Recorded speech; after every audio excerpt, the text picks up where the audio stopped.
You are about to enter the Red and Rev Sports Show experience. Get ready for some real sports talk from some real sports fans who were real sports athletes who have sports knowledge.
What's up, everybody? What's up? What's up? What's up?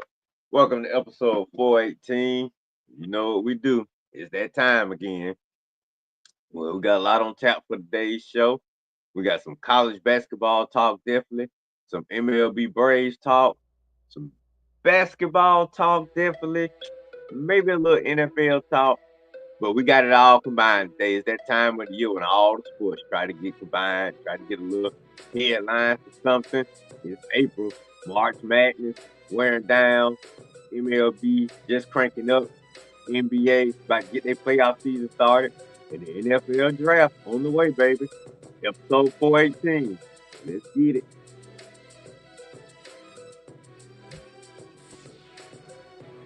What's going on, everybody? Welcome to another episode of the Red and Red Sports Show. Coach and Red are coming to you live from the ATL Shouted. While Rev is coming to you live from PA 19320, Coatesville, Pennsylvania.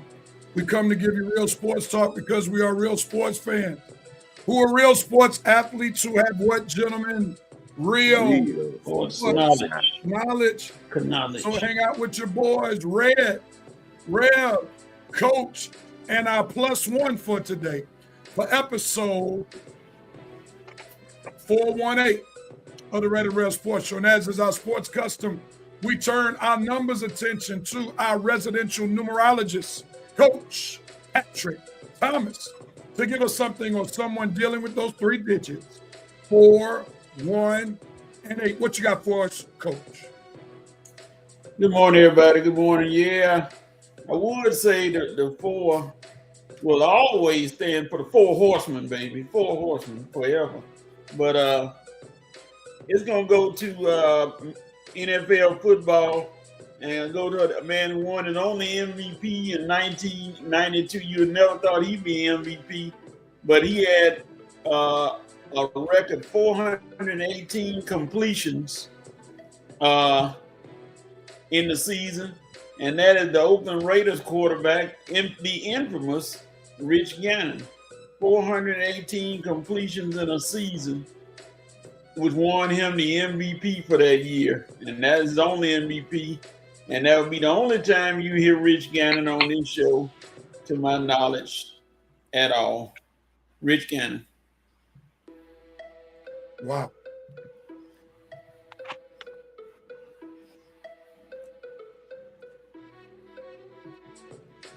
I didn't see that one coming. Red. Rich Gannon got a sighting on the Red and Red Sports Show.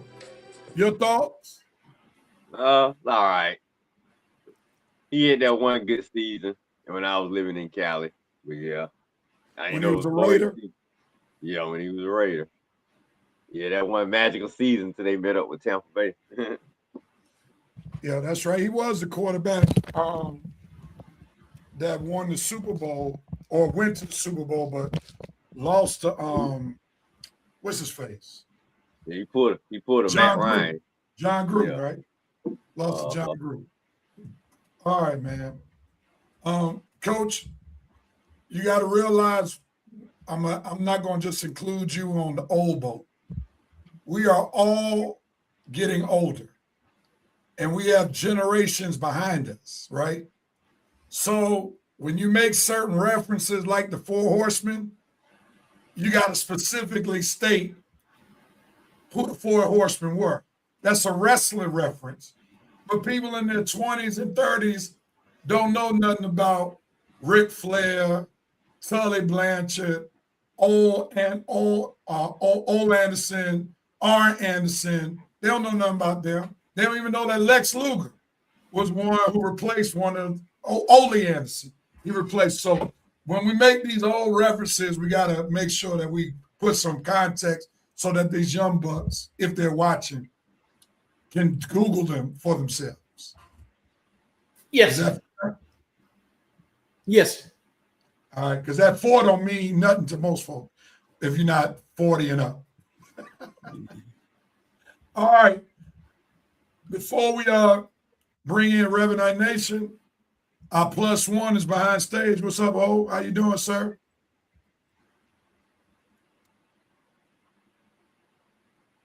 What's happening? Still licking my wounds. Good morning.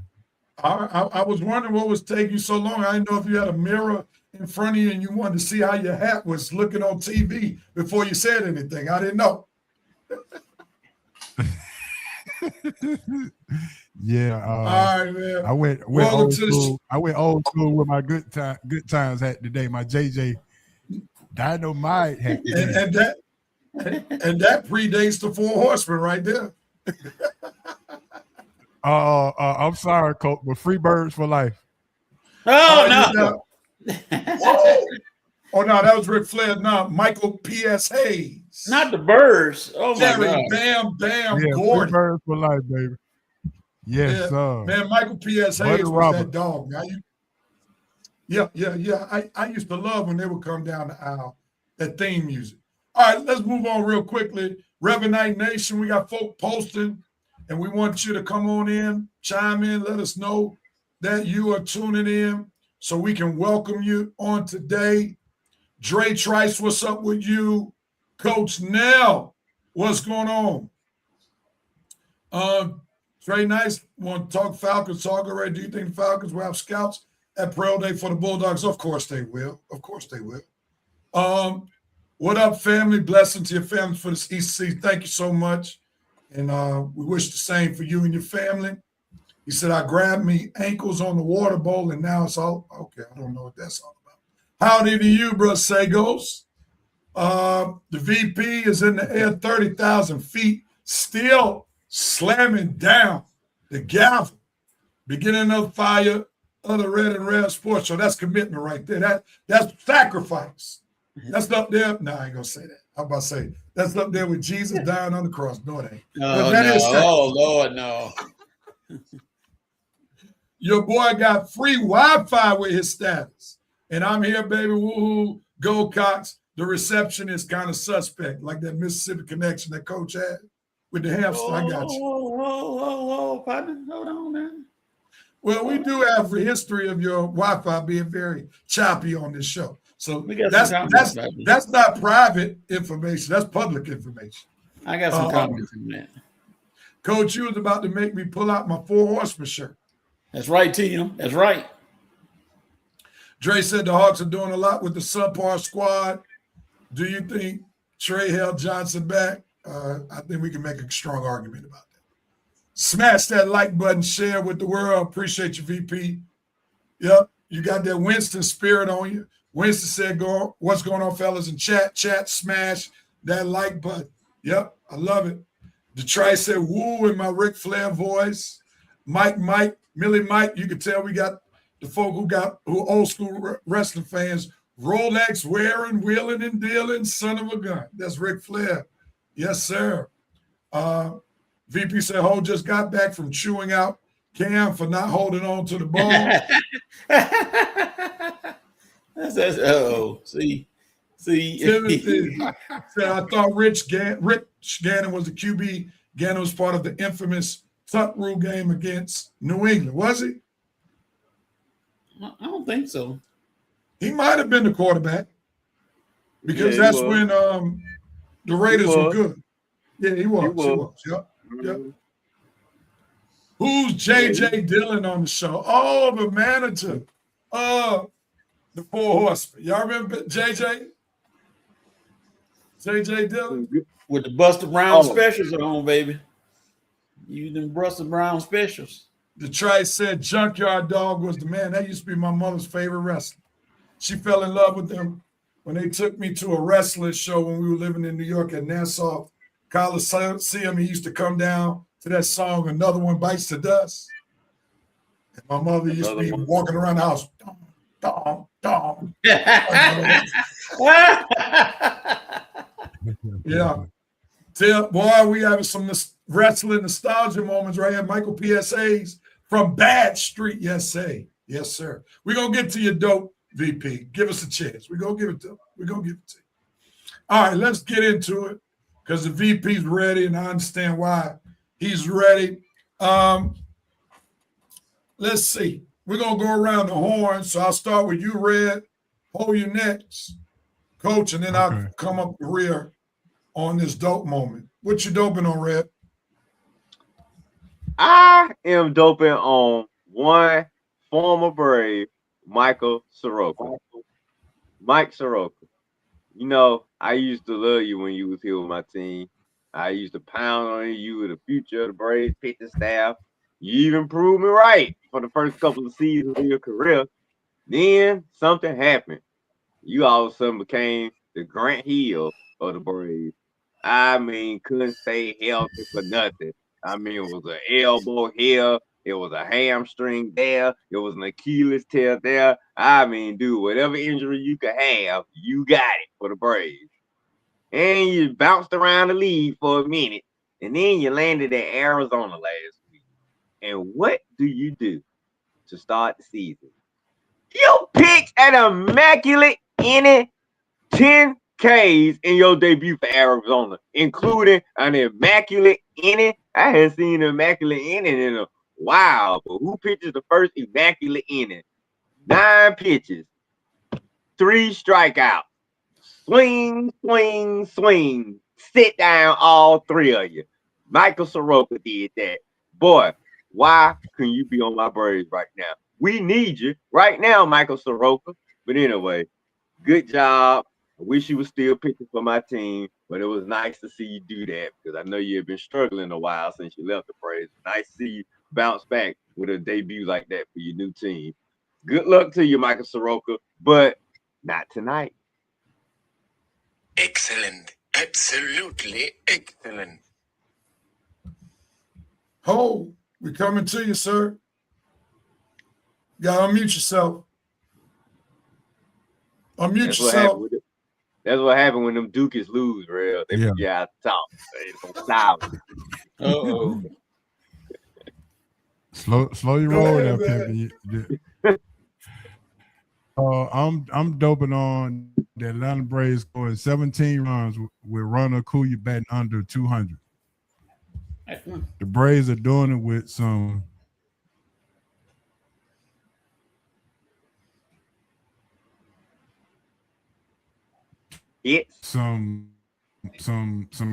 guys that we didn't think highly of going into the season.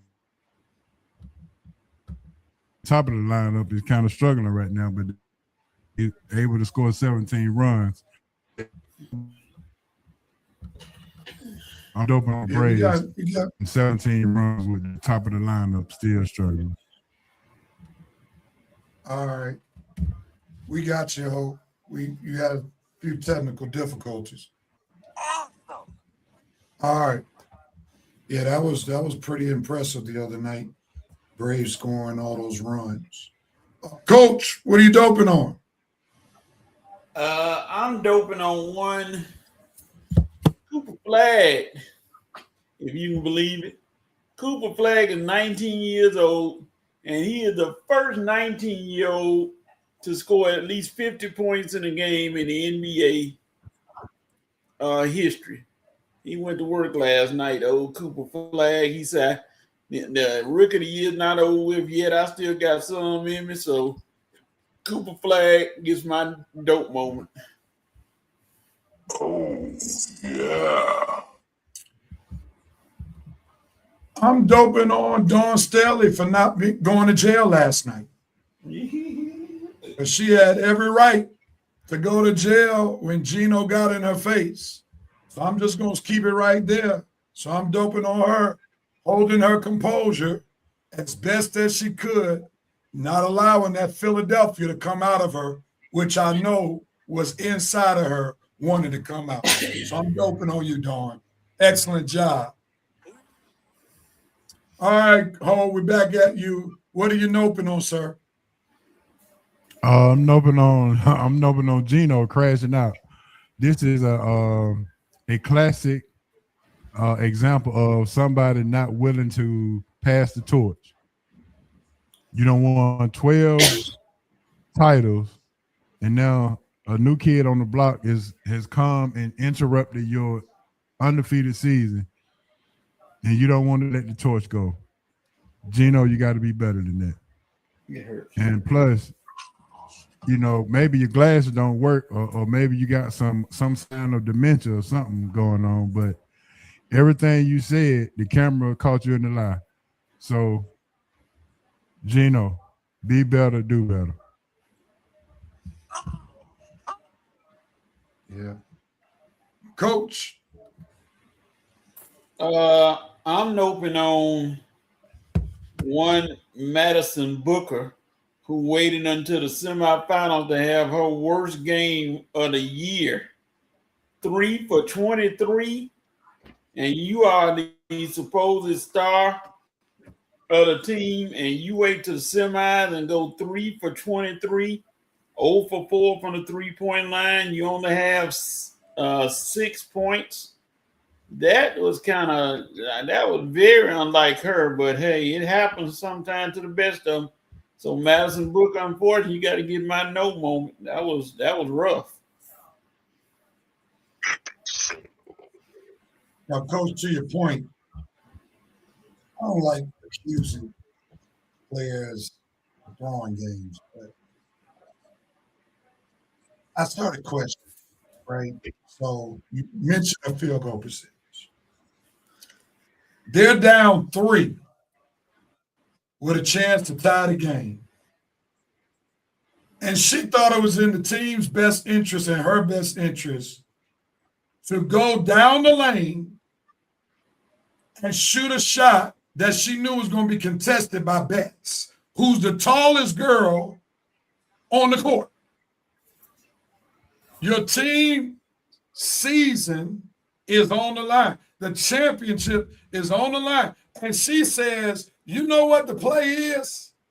Let me go and drive the ball, even though we're down 3, and try to shoot a reverse layup against the tallest girl on the court who can play basketball.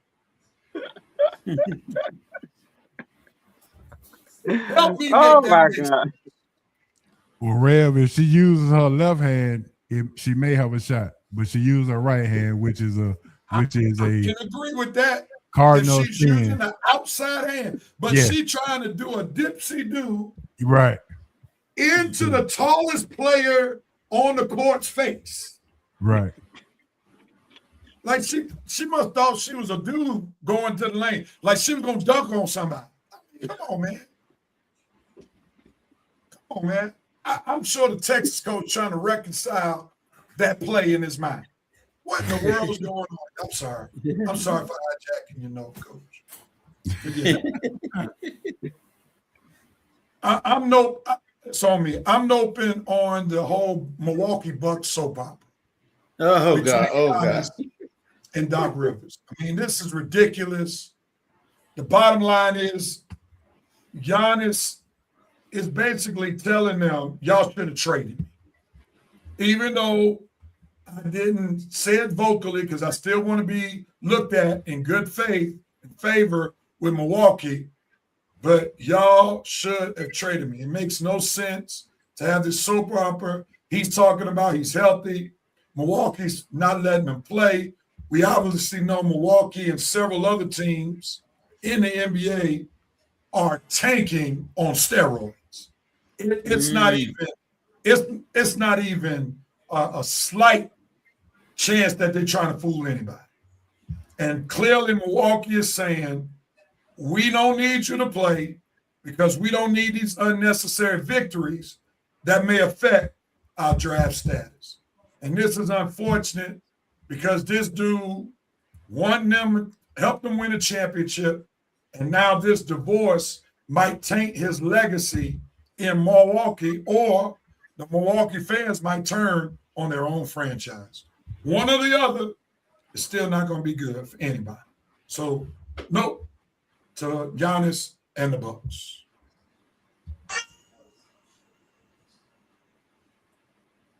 Ray, what are you noping on? I'm noping on the Orlando Magic. Magic.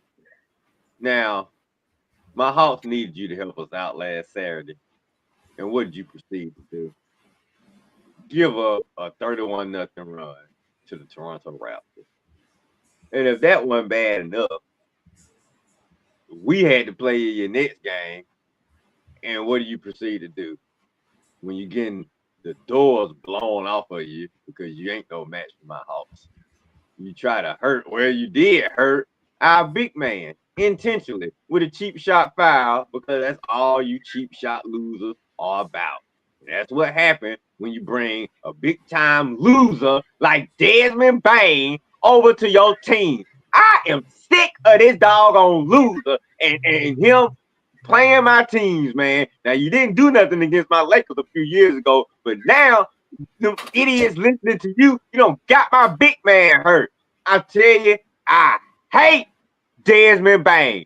I hate that little punk light-skinned sucker with every fiber of my being. I hate Desmond Bane. And in mention of that, I hate the Orlando Magic for what they did for my guy, Jock Landale. the best big man we got right now, because Double O little undersized but ain't no good. But anyway, note to the Orlando Magic for being Bush League with my Hawks, and it didn't help you because we blew you out anyway, just like we did on Magic City Monday, because you ain't no match for us.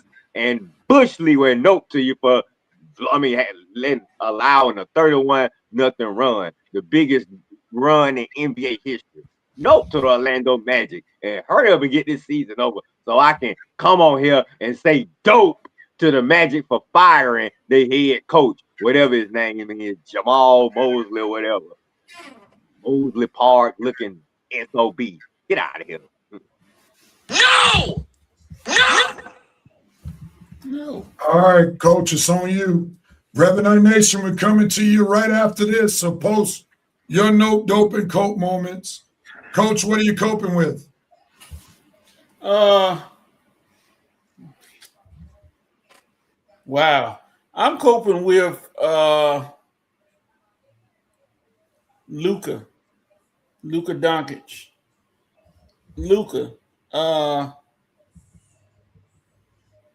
Well, Lakers, really, you're going to have to cope with being out Luka for the rest of the regular season. Now, you're going to have a shift coming up, or you could have a shift coming up in your playoff standing.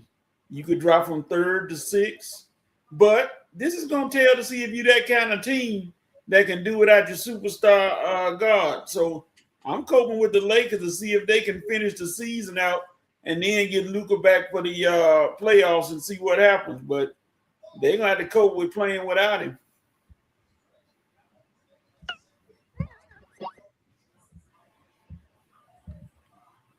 Thanks a lot, Coach. I really needed that reminder right now. Thanks. Appreciate that. Facts are facts. You can't change it. I remember that. Yeah, I remember that. Facts are facts. I remember that. I definitely will remember that statement you just made. Facts are facts. Gotcha. All right. I'm coping with the fact that it's hard for me to watch one of my favorite genres of basketball, and that's the NBA. I didn't realize that college basketball, with its now star power for this season, is a far better product to watch and see the game of basketball be played than the NBA. They actually run plays in college. They actually move without the ball in college. They actually feed the post in college. In the NBA, it's literally lay up or shoot a three. No strategy, hardly any movement, and it's just a poor product of basketball. Do they have great individual talent? Of course. But the strategy side of basketball in the NBA, unfortunately, is gone. And a person who was one who had a high IQ when playing the basketball game, it really hurts me to see the current state of the NBA. And I guess I got to thank Steph Curry for tainting the league, thinking that everybody could shoot threes.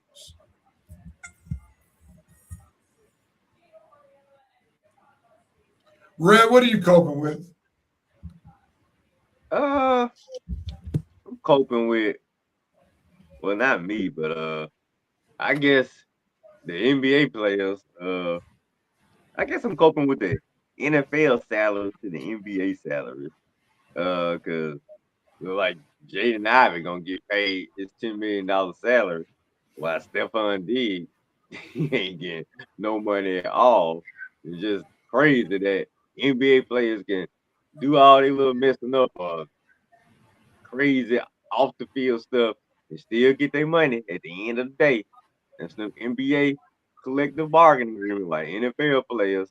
I mean, they don't even mess up. Sometimes teams just ready to move on from you. And guess what? No money, no nothing, out on the street looking for another job again.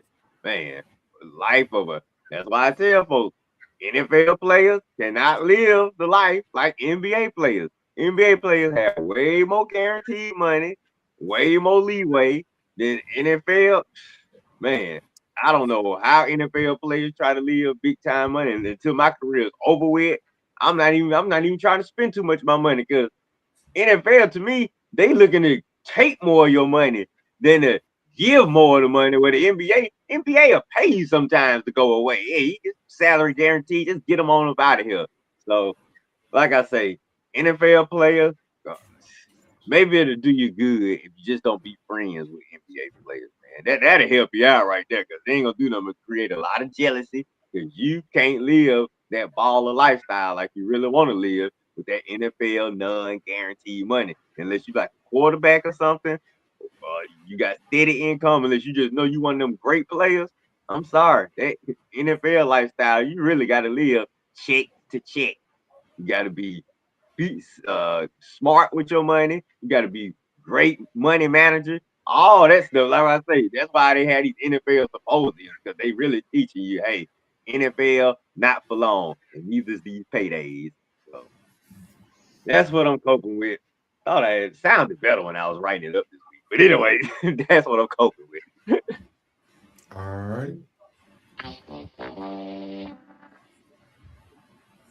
All right, I'll round this thing on out. What are you coping with, sir? I'm coping with something that Coach would love. The fact that Duke would not have another Player of the Year candidate coming into the fold next year. The streak will end after this year. So I'm coping with the fact that we would not have another Player of the Year for the third year in a row. Wait a minute. Why you think I like that? Yeah, you like that because you you have a better chance of getting the W. And to your point, Rev, a couple of weeks ago, maybe a month ago, college basketball is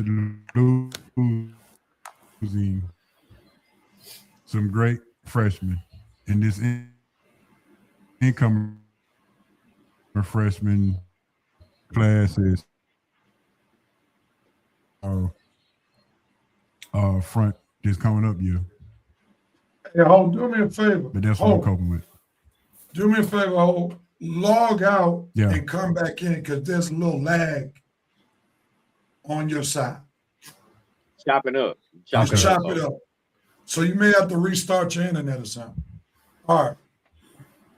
Let's go to Reverend Night Nation while Hold doing that thing. Nation was gone. We're coming to you, Reverend Night Nation. Let's see. Well, VP started out. He's doping on South Carolina's defense last night, period. Yeah, they were vintage last night. He's noping on Gino's tiny, egotistical persona and attitude last night. Yeah, for sure. No. Dre Trice Bears crying about picks because we got that GM. Next job I get, I want Kirk Cousins money. Winston Dobin on the Falcons' new red jersey. He's also noping on Kirk Cousins signing a 5-year, $157 million contract, which is obviously a 1-year, $20 million contract. Still finessing people, I see. He's going to the Business Hall of Fame. There's no doubt about it. Winston said Gino looking like a complete fool last night. BTA, hold that L for me. Yeah, that was his coat moment. Let's see. VP said the Philly came rising out of dawn last night. She had to express like a mother, big time. Timothy said, no, how's Kirk Cousins' agent? Keep getting this man's giving this man a big payday. He must have something on these NFL executives. It's mind-boggling. Winston double dope, Ian Cunningham playing the long game, and it worked out. Them getting Tua for free with the Cousins signing. Chef kiss. Tour time. VP said Gino caused the perfect distraction so his darlings at ESPN wouldn't focus on the fact that Dawn outcoached him and had her team more prepared to face his own team last night. That's facts, man. Like, you mean to tell me all during the game, Gino was thinking about the pregame handshake? That's the first thing he addresses Dawn Staley about after the game? He clearly had the agenda of not wanting the conversation to be about how he got outcoached last night. That was a clear Trumpian move. PBP. Deflect, distract, so that we can't deal with the facts. PBP. Say. VP said, I got a double note. Sarah Strong, great player, being a brat, ripping her jersey, then Gino telling Holly Rowe and the rest of the world that one of our players did that. Sarah later apologized for her actions in the presser. Gino decided to double down and stood on crap as he would not change his. Yeah, that was terrible. Very terrible. Timothy Nopin on Tiger Woods calling Trump after he flipped his vehicle like you were calling for daddy, sir. You are addicted too. Hey, Tim, you know he dating, don't you? Trump's daughter. I can believe that right there, boy. The VP went from double note to triple note. Since winning the men's and women's game, have you ever heard of a coach complain to the reporter on how the opposing coach was talking to the reps? I'll answer that for you. Never. Gino, you get the Donkey of the Week award. Charlemagne the God is going to light you up on Monday. PBP. PBP. VP's coping on drug addiction is a serious thing.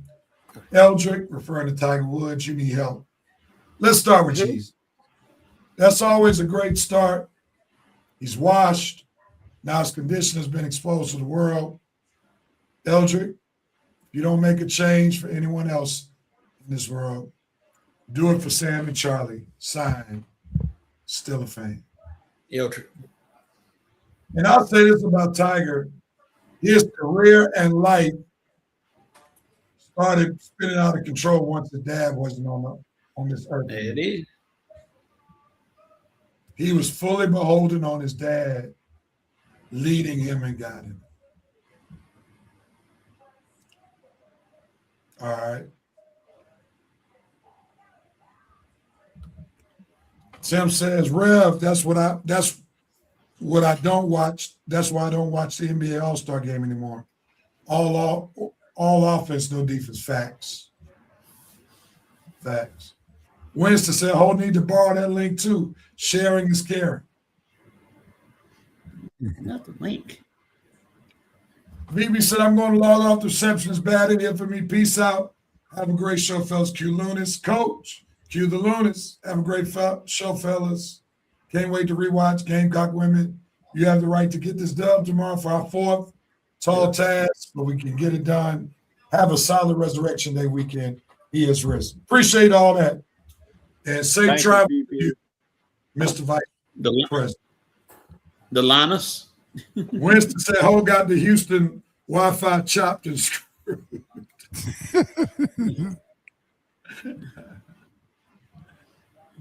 My man got that chopped and screwed internet. See? They own you, Ho. Yeah. Matter of fact, I'm going to go listen to Paul Wall new song after the show. All right. Thanks, Reverend Night Nation. Noping and coping with us. We're going to jump into this NCAA. We got to start with the women first. They played most recently. Also, we'll give Ho a chance to, I don't know if he has any triggers, because when we start talking about the men's game, he might get a little upset for what took place last weekend. So we're going to give him a chance to, be prepared, get whatever triggers he may have ironed out before we start talking about the men. But anyway, South Carolina, did what many people didn't think they were going to do. And they beat UConn. And really, the game wasn't as close as the score even said, because South Carolina imposed their will on UCLA. So, Coach, I'm going to start with you. Initial thoughts about South Carolina beating UConn, and then also you gave us some conversation about Texas, UCLA. If you want to add anything regarding that game, feel free to do so. Go with it. Let me jump on some people real quick. For those of you who think Gino Auriemma is going to retire after this game because of what he did, you need to go watch some more basketball, or you need to go find a pickleball tournament to watch. That man is not going anywhere after this game. That man won 12 titles. I mean, wait, he should retire. He done lost the game. What did do? Now, Gino did have that bout of CRS, can't remember stuff. So that cost him at the end of the game, and I was wondering what he was talking about. But basically, all it was PBP, pressure bust pipes. That pressure got to Gino. Dawn simply pulled a crafty move. She's been preparing for this game forever. You can say what she wants. She's been preparing for this game ever since they got blasted last year in the championship game against UConn. She's been waiting on this game, and that's been her goal all year, to get back to this game, to hope that UConn was somewhere in the tournament so they can get to. And she ran her game plan to perfection, and Gino was not ready for what happened to him. Now, I saw where the fouls were. South Carolina shot 20-something free throws. Gino shot only 6. Well, if you're not shooting that many three-pointers, well, that's why your free throws not going to be that much. You shooting all the three-pointers and missing them, South Carolina was going to the hole. So there's another disparity in my. But overall, Gino got outfoxed. The old fox got outfoxed by Dawn Staley. So that's that. Everybody gonna be talking about it all day. They need to do like Dawn Staley. Dawn Staley right now is focusing on winning her national championship. She don't want to hear any question about Gino, Mino, Sino, Evil, or whatever. She don't want to hear nothing about it. She want to hear about winning the championship. That's what her focus is.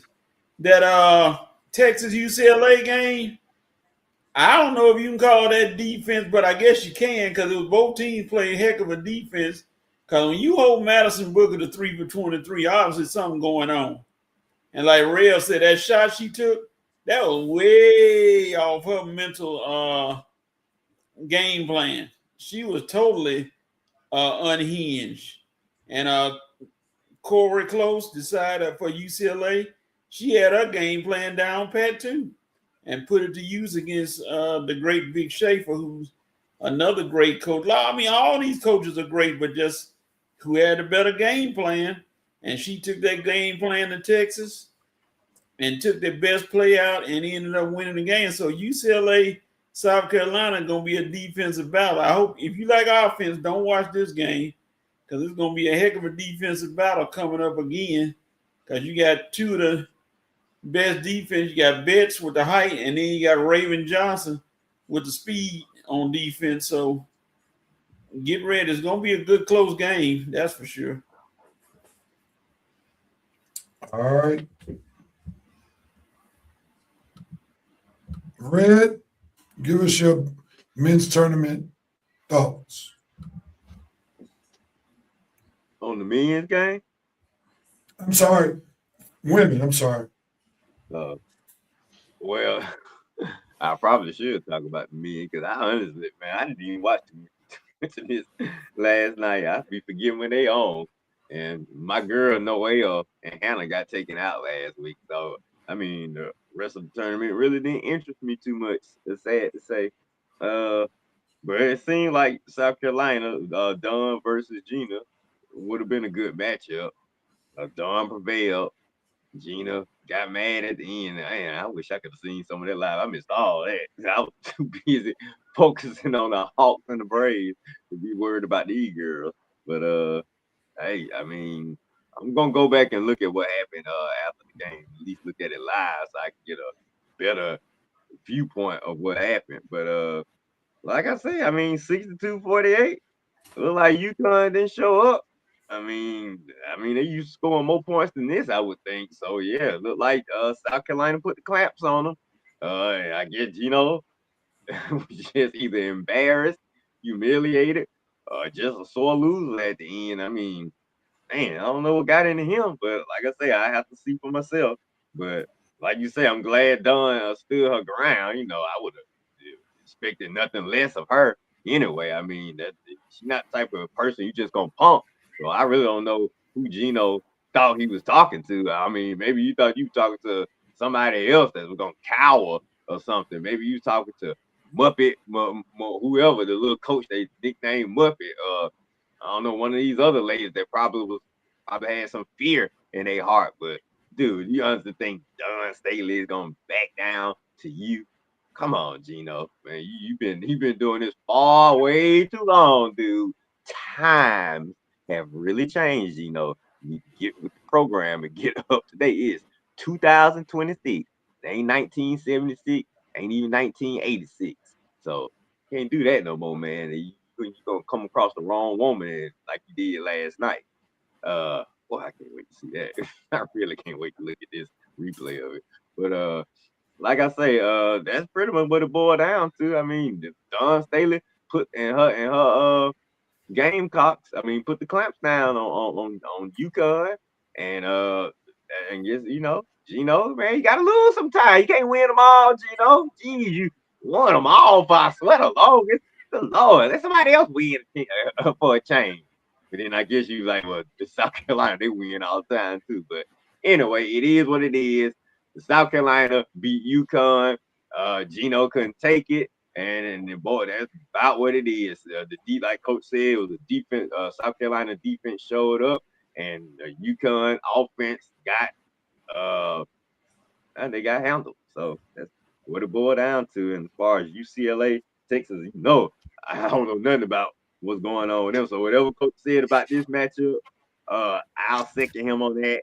And look like gonna be a championship between South Carolina and UCLA. And I'm pretty sure that South Carolina is gonna be the favorite. So UCLA, if you want to shock the world, you better be ready for South Carolina and their defense. Because as you can see, and as UConn found out, their defense travels. No doubt, no doubt. Do you all have a choice ready to give in terms of who wins this women's national championship? Y'all rolling with Dawn? I am. So I don't know anything about Ho? Yeah, I think South Carolina got the momentum. Their perimeter defense is far better than UCLA's perimeter defense. UCLA just drop 6-7 in the paint, and she don't move, so she's able to affect that. So I think South Carolina got the momentum right now, and beating the undefeated team, you got to have momentum and got to have confidence at this point. So. Yeah, I think I'm rolling with South Carolina at this point. All right. I don't want to piss VP off anyway. Coach, who you got? Well, I mean, HO just pretty much said it. UCLA just say, hey, they dare you to come inside. They don't make no bones about it. They want you to, they force you to shoot outside. But Latson and Edwards and those girls can shoot outside. So, hey, it's going to be about, and South Carolina going to put the pressure on. They're not changing much from what they did to UConn. So, I think South Carolina is ready to win another one and continue to establish Dawn Staley as one of the top 3 coaches of all time. Can we get Raven some flowers as she was checking Strong, Fudd, and the point guard? She was she guarded 3 different defenders, and even when she went out with 2 fouls, South Carolina was still able to maintain their defensive presence. So it was led by Raven, but it was continued and contagiously done by the rest of the team as well. Yeah, she's definitely the glue of the team, the heart of the team, and I'm glad that it looks like her finish is going to be much greater than her start in South Carolina. She was highly decorated coming out of Westlake in the Atlanta area. And when she got to South Carolina, she had a major injury, which slowed her career during her freshman year. So it's good to see that her leadership is showing up and showing up. And you know who got to be feeling the worst right now? Say it. For Wiley. Ding, ding, ding, ding, ding, ding, ding, ding, ding, ding, ding, ding. She thought by combining with FloJ, she would be where South Carolina is now. And you're supposed to be this dog. And Woo! South Carolina replaces you with the girl from Florida State. Woo. And now they're competing for a championship. And for Wiley, will just have to hold on to the championship she won her freshman year. I mean, Wow. for Wiley's house, every time I think about my partner from Carolina, for Wiley's mama's house is 10 minutes from South Carolina campus. Right there. And you go to LSU thinking it's going to get better. That's the story about that grass, baby. That grass ain't always green on the other side. You had a championship. You stayed with her, with this group right here for South Carolina. Oh man, that would have been a cakewalk. Yeah. Winston said Dawn would have folded Gino if he would have pressed the issue. Gino been coaching women too long. His emotion showed last night. Unman-like. I like it. I like it. Did y'all should go to TikTok or Instagram and see the film where Dawn literally said, I will kick Gino's ass. She did. She did. And she said it multiple times. Philly. She's like, I will kick Gino's, you know what? I said, good night, God Almighty. Philly's coming out of it. That's why I gave her my dope moment, because I saw that clip, and she was ready to go straight Philly on her. All right, let's start with Hope. Let me turn my hat down. Let me turn my hat down. No, you better go like rerun. Ho has never been on the show when we've done this. Red, I need you to get ready. You know what to do. Coach, I need you to get ready when we do this. So we know Ho's a great Duke fan. Unfortunately, they heard this music playing in the background after the young boy from UConn hit that game-winning shot. Fellas, assume the position.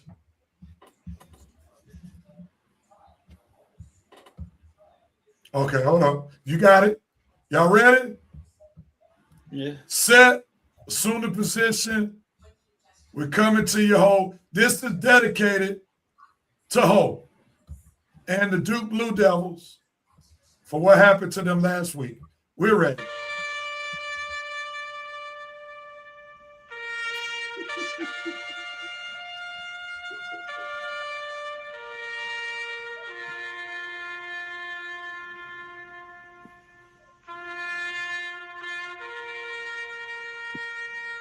The emotion is showing. Oh, we had to do it to you. We had to hit you with the taps. Your team is officially dead for this season. Now, how are you coping with that loss? How did you, okay, run us quickly through your emotions as a true Duke Blue Devil fan in those 7 seconds where they were looking like another victory, and then all of a sudden they got defeated. Your thoughts? Well, I asked myself, well, what's the rush in trying to get the ball over the half court when you can't get a 10-second violation because there's only 10 seconds left in the game? What's the rush? Just hold the ball, go to the free throw line. Whether you make it or not, they have to go the length of the floor. And Shai, why didn't you call timeout to get your guys together to at least have some kind of game plan? Because it looked like it was just, I'm gonna let you grow through this. And it didn't end well. And I'm actually surprised I still got my TV functioning. But after that, I'm like, okay. So I went in with all of the words that Rev don't like to be used.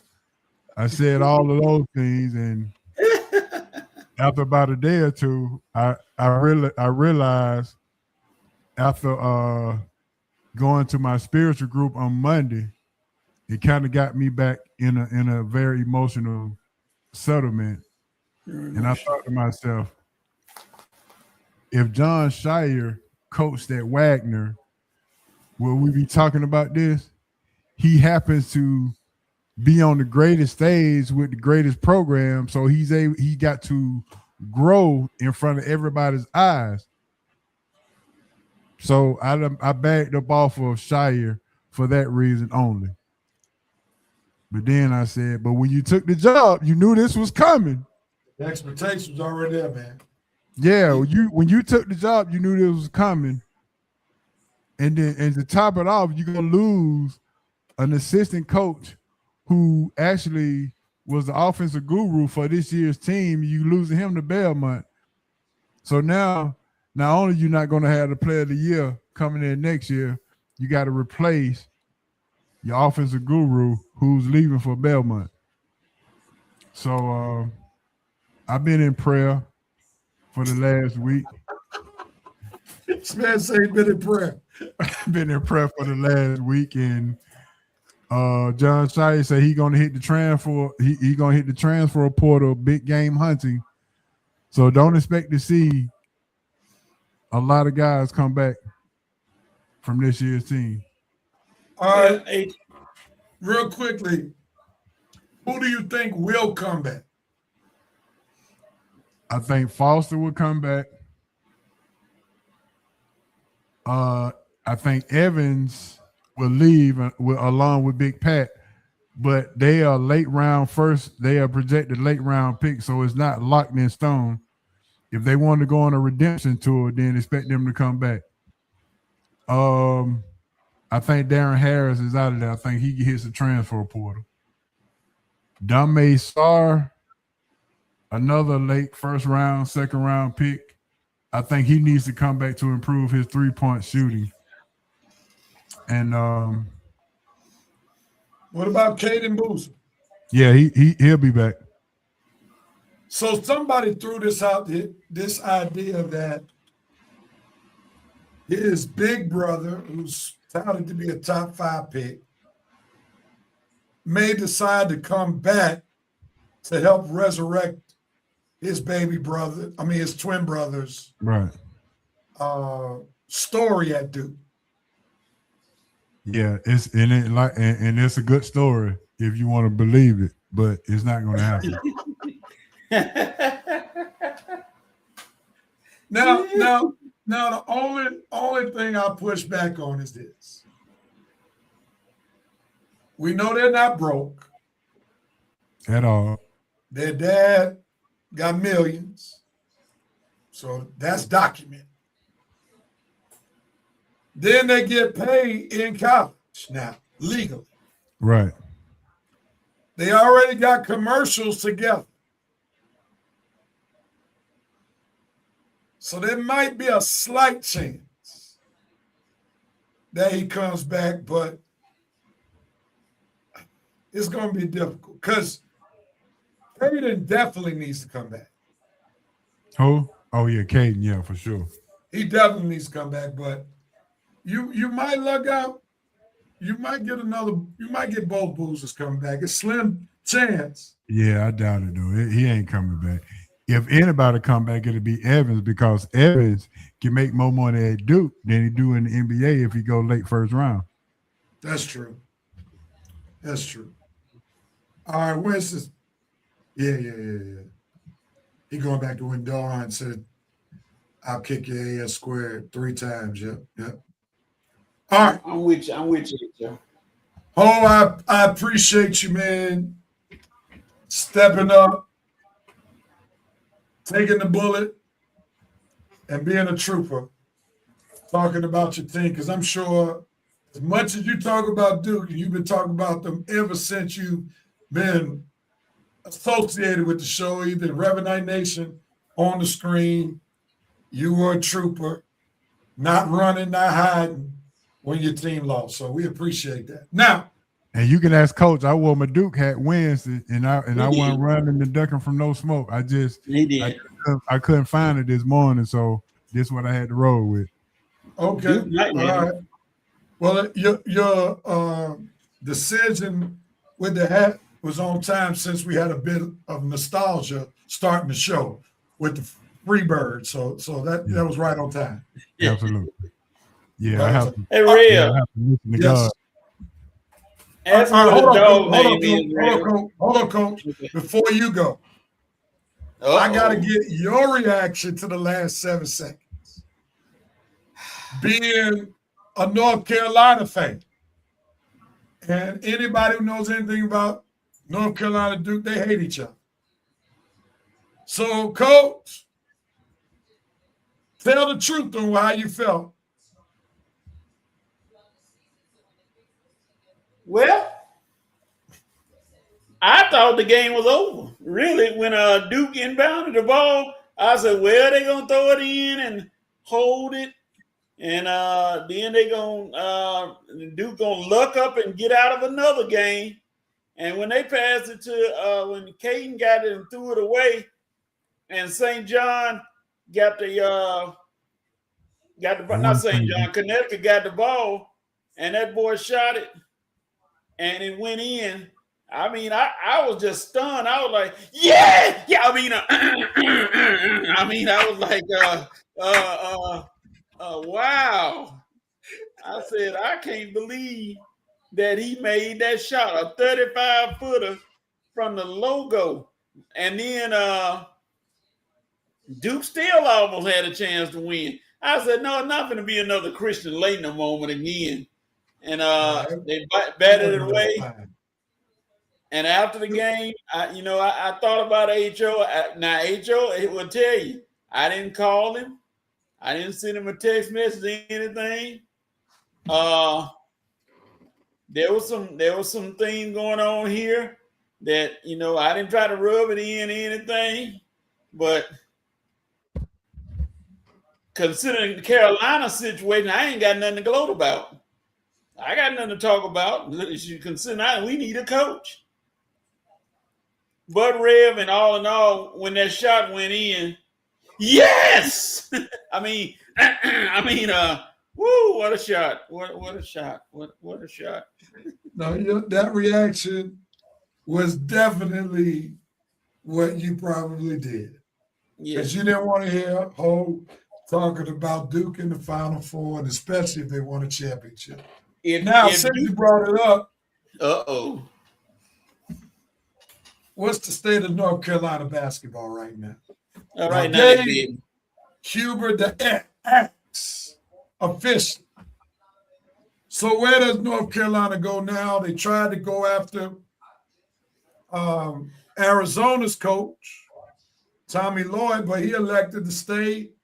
And in the process, before his team even played, that man got a 5-year extension.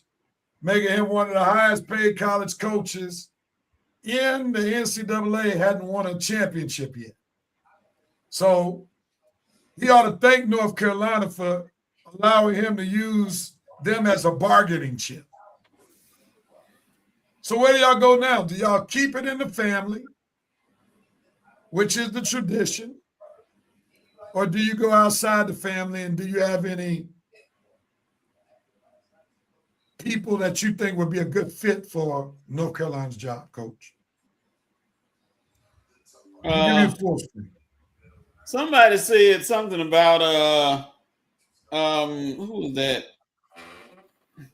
About Jerry Stackhouse. And I heard Jerry Stackhouse name, and immediately I shook my head. I even heard Vince Carter. You know, those kind of cats coming up. And you know, with those names coming up, Rev, you know I had to go church then, Rev. Yeah, you're queuing it up. I see it. Yes, sir.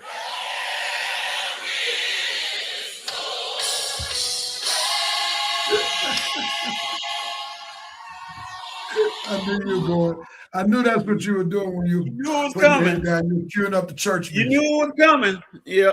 I think the coach for Purdue is high on the list. I forgot his name. Matt Painter. Yeah, Painter. he's Painter. on the list. No, and the coach from Illinois, his name is Surface. Because they haven't If got he any wins the contract. championship, he ain't leaving. He already No, got he his not going dream anywhere. job. He already got his dream job. It's gonna be Billy Donovan. Let's just call it what it is. You think You Donovan? think it's gonna be Billy? Yeah, because Oh, he not going back to the Bulls. The only problem with Billy, man, he hasn't coached in this new NCAA. See, he coached I in know. the era where they were building culture. Like, think about it. He won back-to-back. He would have won one championship if he would have coached in this era. It would have been a good chance that some of them dudes would have transferred. Mm-hmm. The only thing about that rep, they need somebody, a name big enough to rival Bill Belichick so they can get the NIL money back into the basketball school. Now, you know So who are else you name telling is me coming? that the Neal Collective was drying up for basketball because nobody liked Hubert? No, it was drying up because all the NIL money was going. They were trying to make North Carolina football school because of Belichick, and it didn't work. So all of the NIL money in the booster was putting their money toward. They was being fooled that Belichick would be this somehow this great coach that would bring football team and the basketball team, and they'll rise up together. But that's not the case. So you need a name that's going to be big enough to influence the boosters to put the money back into the basketball program instead of the football program. And if the name is big enough, it's not going to happen. Here's a name that they mentioned. Somebody mentioned. I said I doubt it because he's entrenched there. Mark Few. No, Mark Few ain't going there. no. They tried to mention him. I said no. He's an institution at Gonzaga. That Gonzaga's instant job security. Okay, look at Winston. He says if they're going former player, go Tyler Hansbrough. I didn't know he was linked to coach. No, not even If though there's he an close. actual coach, then go get Fred Hoiberg. He's in Fred Nebraska. Hoiberg of the Four Horsemen. The only problem that I have with Hoiberg has never coached in a major metropolis. There you go. A Like big time program. Hoiberg is at Iowa State, his alma mater. Now he's at Nebraska. You're not necessarily getting the urban kids to go there. No. So that's a different type of recruiting that he would have to do that I don't know he has the ability to identify with that group of players that North Carolina's trying to get. You know, you know who they had mentioned before he decided his thing, and I promised everybody on this panel, I would have driven to North Carolina with a protest sign myself if they had signed Bill Self. I'd been like, no, indeed. And Bill Self, let Bill Self stay at Kansas because his health is not that strong. I don't know if he could have held on to that the hype that come with that thing. No Bill Self. No sir. Stay at Kansas, Bill. You good. I think that North Carolina's job is a little harder to fill than what a lot of people probably anticipate. So it's going to be interesting. What's up, Harry? Thanks for tuning in. Winston said, and he never will if he doesn't get an opportunity. And Hoiberg just won Coach of the Year. You want to right the ship, go get an actual coach. But okay, yeah, Winston. but Hoiberg. If you go get any coach, you go get the coach from Iowa, Ben McCullum, where he wins everywhere he goes. Everywhere he goes, yeah. If you're going to get an actual Winston, coach, then that's the coach you need to get. And Winston, because Hoiberg, I just don't see him being there. He does not fit North Carolina. yeah. And HO, could you imagine him pulling that only 4 players on the court in North Carolina versus Duke game with that crowd in there? Man, they'll ride. Yeah, They'll ride in that place. If he made a mistake like that, they'll want his job immediately. That's too much pressure for him. No. Mm-mm. All right, let's shift gears. We've talked Duke, we've talked North Carolina, and here's the reality. Neither one of them going to be playing tonight. So let's go to the teams that will be playing tonight. Short takes. Let's get your Final Four games picked, and then who you got winning the championship. Let's try to keep this within 90 seconds. 90 seconds. So we got Illinois, UConn, Michigan, Arizona. Who wins those 2 games? And then from the 2 choices that you make, who wins the national championship? I'm going to start with you, Coach. Who you got? Illinois is going to give UConn a game, but Hurley has been to the dance in the last few years 2 out of 3 times pretty much. He knows what he's doing. So I'm going to go Hurley to beat Illinois. And then in the Arizona-Michigan game, Bloodbath City, whoever survives that one, the other side going to have a win. I think it's going to be Arizona because I think their perimeter game is better.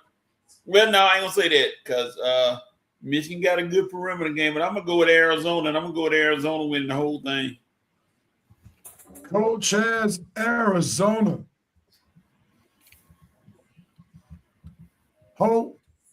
Who you rolling with? Believe it or not, I had Arizona winning the whole thing before we even started the tournament. I had Duke and Arizona in the championship game, and I had Arizona to win it. So it's not going to change today. I got Arizona beating Michigan, and I got Illinois beating UConn. Illinois is just too big, the tallest team in the nation. So all that Terrace, the big boy for UConn, all that he was doing, it won't happen against Illinois. Illinois got got Stojakovic, and they got Keaton Wagner. So, and they got a decent senior leader and point guard at Boswell. So yeah, Illinois, Arizona, championship game, Arizona wins. Arizona wins because Clutch Sport is representing 3 of their players. And what a better way to go out with Bryce James winning a championship. So Clutch Sport will have some influence. Arizona. Not Bryce. Now, I got to take issue with your final statement to your conclusion. I don't know how Bryce James got into the picture when he's redshirted. He's still gonna get a ring. Well, you won't be a key card to the ring. Yeah, he won't be a key card to the ring, but that's not what the media is gonna say. They gonna say Bryce James got a championship. Those of us who pay attention to basketball will say Bryce James didn't even dress out. Agreed. I agree. I agree with you. But you know how this clutch sport thing goes. So you saying the spin doctor is going to be in full effect? Listen. They already gave Bryce James credit for recruiting Boris and Corey Peak because they are both with Clutch Sports right now. Well, that might help in terms of his association to Clutch. Sure, but it's going to be interesting. All right. When said the hate, no hate. I'm just saying. Bryce James won't have any part of tonight or Monday's game if they get to Monday. Now, Rhea, I'm confused. How can you hate on somebody who ain't done anything? You say that hate is real. What exactly has Bryce James done to be hated on? I see people keep using this word hater so loosely. I'm just like, dog, to be hated on, you have to actually do something that is warranted to be hated on. You just can't say, oh, they hate. Well, I got haters out here. You ain't done nothing. What have you done to have haters? Who will hate you? Who will hate Bryce James because he's red-shirted, because he's not playing? Oh, they hate him because he's LeBron James' son?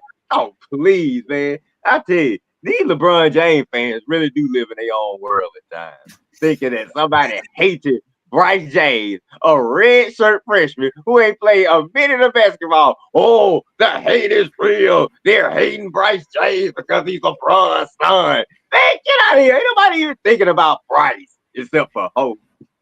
All right, coach. Let me.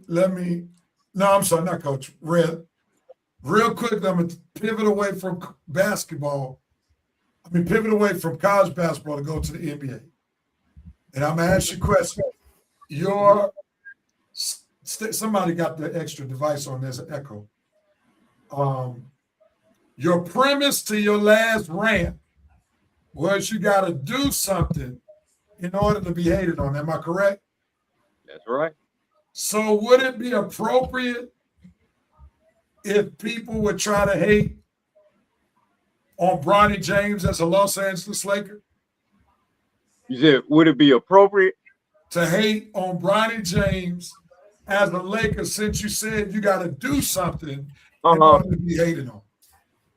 Rev, that would be the most inappropriate thing ever to be worried about hating on Bronny James. Anything you want to say about Bronny is accepted to me and every Laker fan out there. Whatever you want to say, we probably agree with you. So, no, it is not appropriate to say that Bronny James is being hated on for anything. And if you want to keep it real, it ain't even appropriate to say LeBron James is being hated on in his Lakers career. Ugh, take that. I wish to say Red stuck his foot in his mouth. How? You see, that's why I say LeBron fans live in their own world, man. Just let Winston and his LeBron James love keep living. He said on the haters that Bryce was brought into the conversation to warrant Arizona winning a title. Come on, Red. You're smarter than that. Yeah. Like I say, LeBron James fans living in your own world. One day they'll smarten up. One day. Now smarten up in what degree? To what and degree? Get out of their own, Get out of their own world. Nobody. Why in the world would anybody hating on Bryce be anything? How are you hating on Bryce? I mean, what has Bryce done to be hated on? Like I say, I can understand the LeBron hate, but Bronny and Bryce, get out of here. It is not appropriate. Now, I would just push back on Bronny a little bit. The hate would be he shouldn't be on the roster. And he shouldn't be making that kind of money. That's where they hate. And to a degree, that's valid. And I think that's one of the primary reasons why I think LeBron wants to stay in LA to protect his son. Because I just can't see a world where LeBron is playing somewhere else and Bronny, the Lakers gonna be content with Bronny sitting on the bench doing It absolutely ain't nothing. no world. He only in the league because of his dad who needs to retire. Now, Red. He only in the Bron- league because his sorry dad still playing. It was Now, trash now, dad that ain't- retired, then maybe he retired. Now, see, you're showing some hate that should not be displayed because when you call LeBron sorry at 41, he's still better than 80% of the league. He all right. Nah, he's still better. He's still better than 80% of the league. Let's at 41, still relevant. So, people can say he ought to retire, but it's not like he's Shaq at the end of his career, where we begging Shaq to retire. No, he's still dunking. I give him credit for the dunk. He's helping the Lakers. Not no more. Lakers done. And he can't do anything to help him. So sorry, Well, LeBron. that was the third year, before Luka's injury, he was helping. Before Luka's injury, he was all right. After Luka's injury, he ain't no good. Useless. Get out. So you don't think he's gonna help them keep that number 3 status? Out of here. Done. Bye. See you later. Bye-bye, LeBron. It's been good. Yeah, See you in it's Cleveland. going to be shown now because Luka is out, and now LeBron has to step up to the plate. He ain't gonna step up to nothing. We done. Lakers are done. First round exit. Maybe get swept. I could go along with that, but we gotta be careful saying, LeBron is kind of basically trash. That wouldn't be accurate. Wait till after this first round series. It's gonna be worse than that. Matter of fact, I can almost be happy. Now I really get to clown him now because I know he ain't gonna do nothing to help us get out the playoffs. Yeah. Red was definitely hating on LeBron. I'm always hating on LeBron. I love hating on LeBron. Well, he just struggled that LeBron was better than his guy from start to finish. I've accepted that. That has nothing to do with it. My guy will always be revered thanks to that helicopter crash. So LeBron can't even beat that. So my guy's gonna be revered. I don't mean to laugh, but that's a heck of a way. Yeah. Thanks. Hey, he's gonna be revered forever. So I hate I had to go down like that, but he's untouchable now. So whatever the LeBron fans, he's more iconic than he probably would have ever been because of him having his life cut short. That I can't disagree with that because he's getting a lot of shine, like he's he's in the GOAT conversation because of the helicopter crash. He ain't in the GOAT conversation now. Well, for some folks, some folks put him over LeBron. So if you put him over LeBron, then you put him in the GOAT conversation. And see, that's what separates me from the delusional fans and the delusional LeBron fans. See, I never put Kobe in classes he never belonged. Kobe is Kobe. His career speaks for itself. See, I'm never gonna go farther than I need to go, and that's the difference between me and the LeBron fans. They'll do everything they can to try to convince you that he's the greatest of all time. Me, I ain't gonna do that. Kobe's career speaks for itself. 5-time champion, pretty much copied Jordan's game, but he copied it to effectiveness. 5-time champion, multiple all-star, offense and defense. He's the greatest. He's my favorite player. He's my great player, and that's all it is. But he's never gonna be the GOAT. He's not even the Lakers GOAT. That's Magic Johnson. So Kobe's career is what it is. I'm not like the LeBron fans gonna try to convince you of anything. I'm not gonna say, ooh, look at Kobe's stats.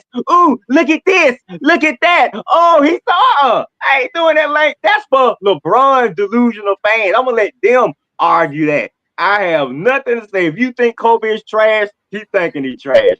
I know the truth. Laker fans know the truth. So hey, that's all. That's good enough for me, Rev. I don't have to try and spend 20 minutes trying to convince you.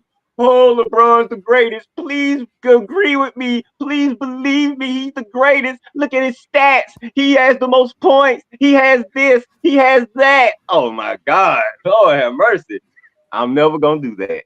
So whatever you think about Kobe, keep thinking it. I ain't gonna convince you otherwise. But we all know the truth. Kobe is one of the NBA greats, and that's all it is left to say. So is LeBron, but he ain't the greatest, and he never will be. Period. All right, Coach, you leaning in like you want to say something. Oh no, I'm just leaning in and listening because it's gonna be interesting. Interesting, like somebody said. If the Lakers can still hold on to that number 3 spot without Luka. Who cares? The Lakers season is over with. All right, well, that's to be determined. That's to be determined. Winston's last comment, then we're going to go to halftime. He says it's the fact that you expect a 41-year-old player to lead a team to a ring shows you how great he is. Where was this in Kobe's last 4 seasons? Why is the call for Bron to lead instead of Reeves? Stop it. Who expects LeBron to lead this team? I don't expect LeBron to lead this team anywhere with this trash there. LeBron is not leading the Lakers anywhere except for elimination in the first round. That's all LeBron is leading the Lakers to. So I have no idea what Winston and his delusional self is talking about that I expect LeBron to lead us anywhere. I don't expect LeBron to lead us to a volleyball match. I don't expect anything from that clown except to go away after the season is over with and take his sorry son with him. That's what I expect. Get out, LeBron, and take your sorry son with you. That's what I expect.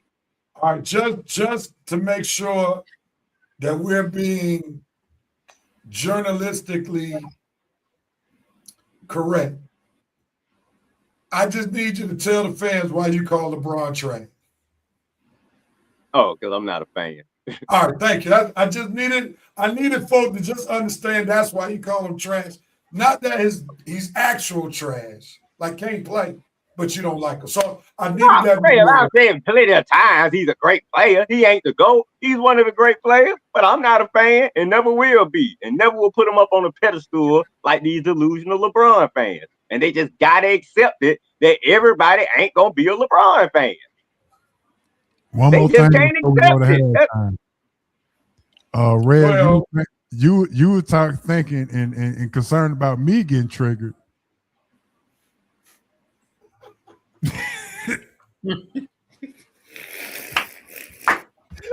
That's a great wait a minute. No, H.O., you were triggered. This is fun talk for me. You was not having fun talking about your Duke loss. I enjoy these. Well, you enjoy talking about Duke losing? I didn't raise my voice not one time.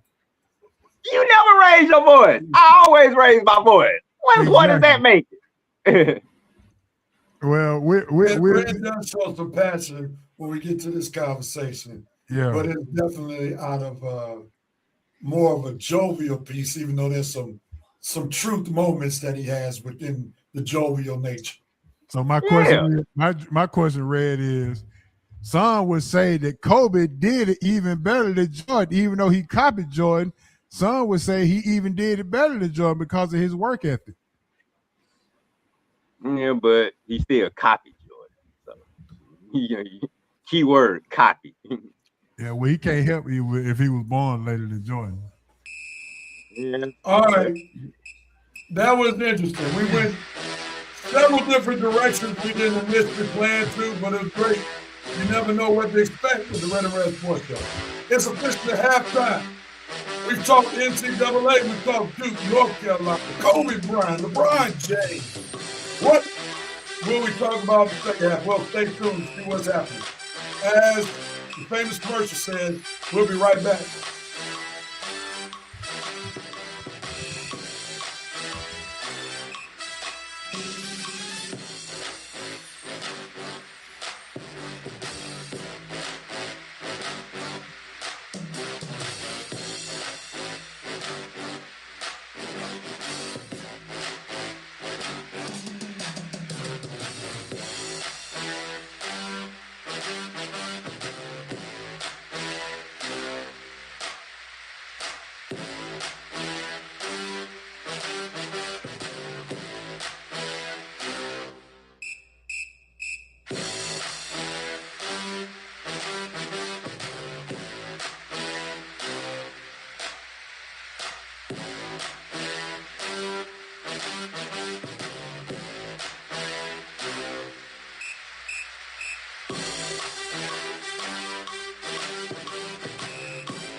Me and Coach are back for the second half. Bo and Red, I guess, will be back in just a moment. Red is back now. All right. And I guess I'll be back in just a second. That was some good spirited talk. Let's go into our red talk, our Braves talk, and give our Braves report. Red, you're on the solo screen. Get ready. We'll be ready for your report in 5, 4, 3, 2, 1.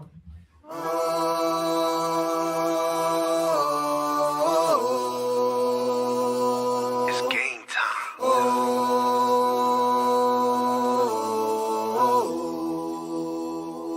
It's GT. Well, what's going on, everybody? Welcome to the Braves report.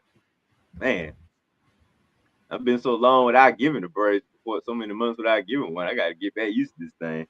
Well, we got a lot to talk about, man. Braves been doing some good things start the season. How refreshing is it to start the season 6-2? Other than that debacle last season, and I think it got the 0-7. I can't remember. I swear it got the 0-10 last year, but it was a pretty bad start. And we spent the whole season climbing out of that hole, and by the time we got out the hole, the season was over. So good job, Braves, for turning that around. Your boy Bryce Elder was pretty impressive on the mound this week. Maybe it was because he spent the offseason hanging out with our boy Greg Maddux. Yeah, that's right. Bryce went to Vegas this offseason, was hanging out with your boy Greg Maddux, and Greg Maddux gave the guy a few pointers.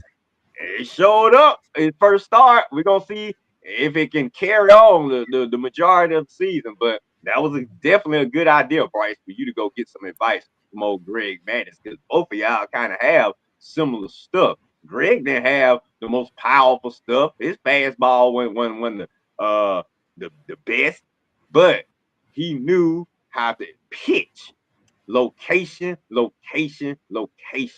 what Maddux was about. And Bryce, with the stuff you got, because your fastball ain't all that, but the stuff you got, talking to Maddux might been the best thing for you to do. It might save your Braves career, at least for the short period of time. But let's see what else we got going on this week. Our boy Drake Baldwin. What? Real? Or if we were waiting on the sophomore slump, man, Drake said, bump that, man. I am trying to prove I might be one of the next great catchers. Boy, you getting off to a good start. Love you, Drake. Whoever drafted and scouted Drake, obviously you don't have that Clint Eastwood trouble from the curve squint eye that he had in the movie. But anyway, good job. Chris Sale, good job starting off. 2 starts, 2 wins. I know you got some age on you, so I hope you can hold up for the rest of the season, because, buddy, we need you. We need you more than ever, at least until Alex finds us some other studs we can put in the rotation. But for the most part, Braves starting off pretty good, y'all. I mean, offensive category is pretty nice. You won't believe this, but right now I gotta give them credit for this, because I may not be able to late on in the season. Braves are leading the major leagues in home runs. That's right. 8 games. Braves leading the major leagues in home runs, leading the major league in hits, top 5 in OBP, top 5 in slugging, top 5 in hits. Man, are we doing 2023 over again? We gonna see. But check this out. Let's get to the other side. Braves leading the National League in pitching. Would be leading baseball in pitching if it wasn't for them Yankees, but take the Yankees away. Braves pitching tops, a whip, tops, small amount of hits, small amount of home runs, dominating all the pitching categories. That's your Atlanta Braves right there, doing it in pitching and hitting, at least through the first 8 games. And that is a lot better than we could have asked, especially this time last year. Because when I looked at the stats last year, I couldn't find an Atlanta Braves name nowhere near the top of anything. It was always even in the middle or at the bottom. So like I say, good turnaround for this season, Braves. way to get the 2026 season started off on the right track. This is exactly what we needed, exactly what we expected, and exactly what we wanted. So good job, Walt Weiss. You got your Braves manager career starting off good. Maybe your new hitting coach and your new pitching coach, maybe they gonna bring some change to this. We gonna see. But like I say, 8 games, 6-2, top of the NL East, tops in pitching, tops in hitting. Our bats seem to be back again. Olsen, Albus. I know Ron Acuna got a starting off slow, but it's Ron Acuna. We know he gonna even things out. So I ain't worried about him. And this Dubon kid, I swear, I thought he could hit. He blasted a home run in Arizona last night. So man, we getting stuff from Mauricio Dubon and the other shortstop, Mateo. He hit a home run in Arizona last night. So that shortstop position, we didn't even think we were gonna have no power right there. Oh man, so like I say, unexpected things are good for the Braves. They always have some type of unexpected player. Every year, it's always somebody that give us something we didn't expect. Who is it gonna be this year? We gonna see. But I like how we started. 6-2, first 8 games. Playing Arizona in the desert for the next 2. All I got to say is, go Braves! Oh. Whoa. Couldn't do this last year, real. Not at this time. It was mostly hiding our face, boy. Your report put Coach to sleep. Oh. I'm not worried. Hey, you didn't go to sleep. That's all that matters. So, you sleep over there, Ho? Before I chime in, I want you all. Do y'all have any feedback to Red's report or anything to add? Yeah, old Acna struggling. Acuna, Acna. It's early struggles. Go ahead, Ho. I think that I think we talked about it earlier that the Braves are doing all this with the bottom of the lineup leading the charge, and the top of the lineup is not doing anything right now. And Michael Harris is starting the season off pretty good, so I think we got something going on. I'm gonna have to step away for 1 second here, guys. I'll be right back. All right. I'm gonna say this: is it a better start than last year? Yes. Well, the difference is the competition. That's my biggest concern about getting too excited too soon. Last year, you started the season off with the Dodgers and the Padres, 2 solid teams. We start this year off with the Royals and the A's. Huge difference in competition and talent. The Royals were serviceable last year, but do we expect them to be contenders? Absolutely not. The A's are trying to hold on till they get to Las Vegas. Arizona 2 wins, they're okay. I just need them to do it against contending teams before I get overly excited. I am excited about the fact that they are, for the most part, taking care of business based on who's on their schedule. That's a good thing, because they can easily lose to these I won't say sorry teams, but they can easily lose to these teams. I just need to see how they compete when they play the Dodgers, when they play the Padres, when they play the Cubs. Who else I want to see them play against? The Cubs, the Reds, different. Even, Washington is better this year. Philadelphia. The Marlins are starting off. So, I just want to see it more of a bigger sample size before I get too excited. But it's good to be better. It's better to be 6-2 than 0-7. And I think the 0-7, regardless of who was on their schedule, helped spiral their season out of control last year. So they got a lot more room for error starting off this season. Curtis Roberts said, good point, Rev, but our starting pitching limps in the season with so many injuries. If we can hold on until we get healthy, we might be all right against the better teams. Now, the pitcher staff, yes, is limping into season. No Strider right now, no Schillenbach, no A.J. Waldrop. Even if they're healthy, not throwing any shade, do you trust any of them to go against the big dogs, to shut the big dogs down? Even with healthy? Any of them pitchers that's not healthy right now, we're saying they're the Dodger stopper. They're the pitcher that we can count on getting 2 games in a playoff series. Am I misspeaking or am I speaking true? Not many pitchers are Dodger stoppers. Right. But do you consider any of them a pitcher right now that can control the momentum of a series?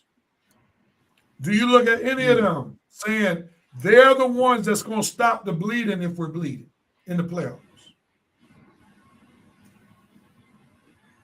The only pitcher that I look at in that vein, and he can't stay healthy, is Chris Sale. Chris Sale is by far the ace on this squad. But none of them cats, like Strider, is never going to be the same pitcher. We just got to come to grips with that. His fastball will never be the same. And now we got to trust that he's going to be able to make the adjustment of being more of a finesse pitcher. I don't trust him. I'm kind of done with him. Yeah. I hope we can trade him and get something for him. I'm so done with that. I don't want to say trash, but he showed fool Alex, man. And he can say the excuses. He can save his word. I don't want to hear no more from him, dude. If you ain't pitching for us, you ain't no good for us. Keep your words to yourself and just go away. Yeah, it's like 2-3 seasons of this crap, man. It's like one season, you show it out. Now, 2-3 straight seasons, we going through the same stuff? Boy, get out of here and take your trash arm and your tired excuses with you. Unfortunately, that's one of the early signings. I know, man. AA whipped that because ain't nobody taking that limit. No, you lying, man. But that's what he is. He's definitely a limit. We stuck with him. Let's see how long we stuck with this limit. So what? We're gonna have to eat that. I'm just glad he didn't go crazy and give him like 100 or 200 after watching that early off. Because boy, when I saw the contract last night, it was just like 75 million. I was like, okay, maybe 75 million ain't that much to eat. Because we're gonna have to eat some of this. And hopefully with the new TV station, maybe that can help us eat some of this. So he's making 20 million this year, make 22 million next year. Oh my God. Oh my God. With a club option for 22 million in 29. So we got him for at least 3 more seasons. God. Hey, Red. You're gonna have to eat that. Boy, you're gonna have to eat that. You're gonna have to eat a lot of that. Why don't nobody trade for that contract? Why don't the Braves like Fuentes? What'd you say, Coach? Why don't the Braves like Fuentes? I think there's more. I think they got to see more of him. Because I kind of see them using Fuentes the same way they used Strider when he first came in. Like Strider was coming out the pen. So he wasn't a proven commodity. And I think they got to see how Fuentes handles himself before they put more onus on his ability. But I like the little sample size that we've seen. But I got to see a lot more in pressure situation. You think about that Strider contract? Who, me? Yeah. Oh yeah. I thought, man, I can't believe it. It's crazy. You say 20 million? God, 20 million. 20 million for nothing. It's like paying a sorry actor 20 million, and you know his movie ain't gonna open up big no time that weekend. You just paid this guy 20 million, and look at these box office numbers. This movie is trash, and that's what Strider is, Rev. His movie is trash, and we gotta pay this guy 20 million for the next 3 seasons. It's like he on a sorry TV show, and I just locked him up for a 20 million salary for the next 3 seasons, and our ratings suck. But I'm stuck with that contract, man. God, what was Alex? I tell you, Alex, for as good as he done some bad things too. So it ain't never just good, all good with Alex. You done some good, some bad. Most of his decisions have been good. Most of them. He whiffed on this one for sure. Yeah. And it's looking like he whipped on the Sean Murphy trade as well. Well, I ain't poo-pooing that one because we got some catchers. I'm saying we've been empty at the catcher position, and then this Murphy guy always staying hurt. I would be like, yeah, but Drake Baldwin is evening that one out, and Jonah Heim is Drake backup. That's kind of evening it out to maybe Real, we can possibly move Murphy now. I don't know about Strider, but Murphy can possibly. Good, huh? Sean Murphy's damaged goods, man. Damaged goods, well. Okay, you can eat that one too. But look, Strider ain't gave us nothing. Murphy gave us something early on. Sean Murphy's making $15 million until the end of 2028. When the opt out? No opt out. No options until 2029. I'm gonna hope and pray that we can possibly trick a team and take him off our book. You know, it's a sucker born every minute. We're gonna need a sucker for Sean Murphy. Ain't gonna be no sucker for Strider now, but you can possibly find a sucker for Sean Murphy. Well, if Sean Murphy can stay on the field for at least 3 months, maybe we can sucker somebody if he has a good 3 months. I mean, we got to get him back and let him DH for a minute. Yeah. I mean, to your point, Drake Baldwin is making Sean Murphy not get as much vitriol, for sure. Right. Because people are like, well, Drake Baldwin's moving in that trajectory, being one of the greats. So maybe it was a blessing in disguise that Murphy got hurt because we wouldn't be getting this revelation when it comes to Drake Baldwin. Right. That's the only reason I ain't on Murphy. So yeah, because if we didn't have Drake Baldwin, and I catch him, I would be I'll be right there with you on Murphy too. Like, man, you got Murphy and he ain't never playing. So, but like I say, and then you got rid of our guy that went to Anaheim. What he doing now? Oh, the one that won the World Series for us. I forgot his name, but the kid that he was always coming up big for us too. The shortstop. I mean, not shortstop, but the young catcher. Who? No. That's the one they traded for Murphy. No, not Langoliers is the Oakland. He's killing too, matter of fact. Right now, he's killing. Yeah, I wish we still had Langoliers. I'm talking about the guy that won the World Series.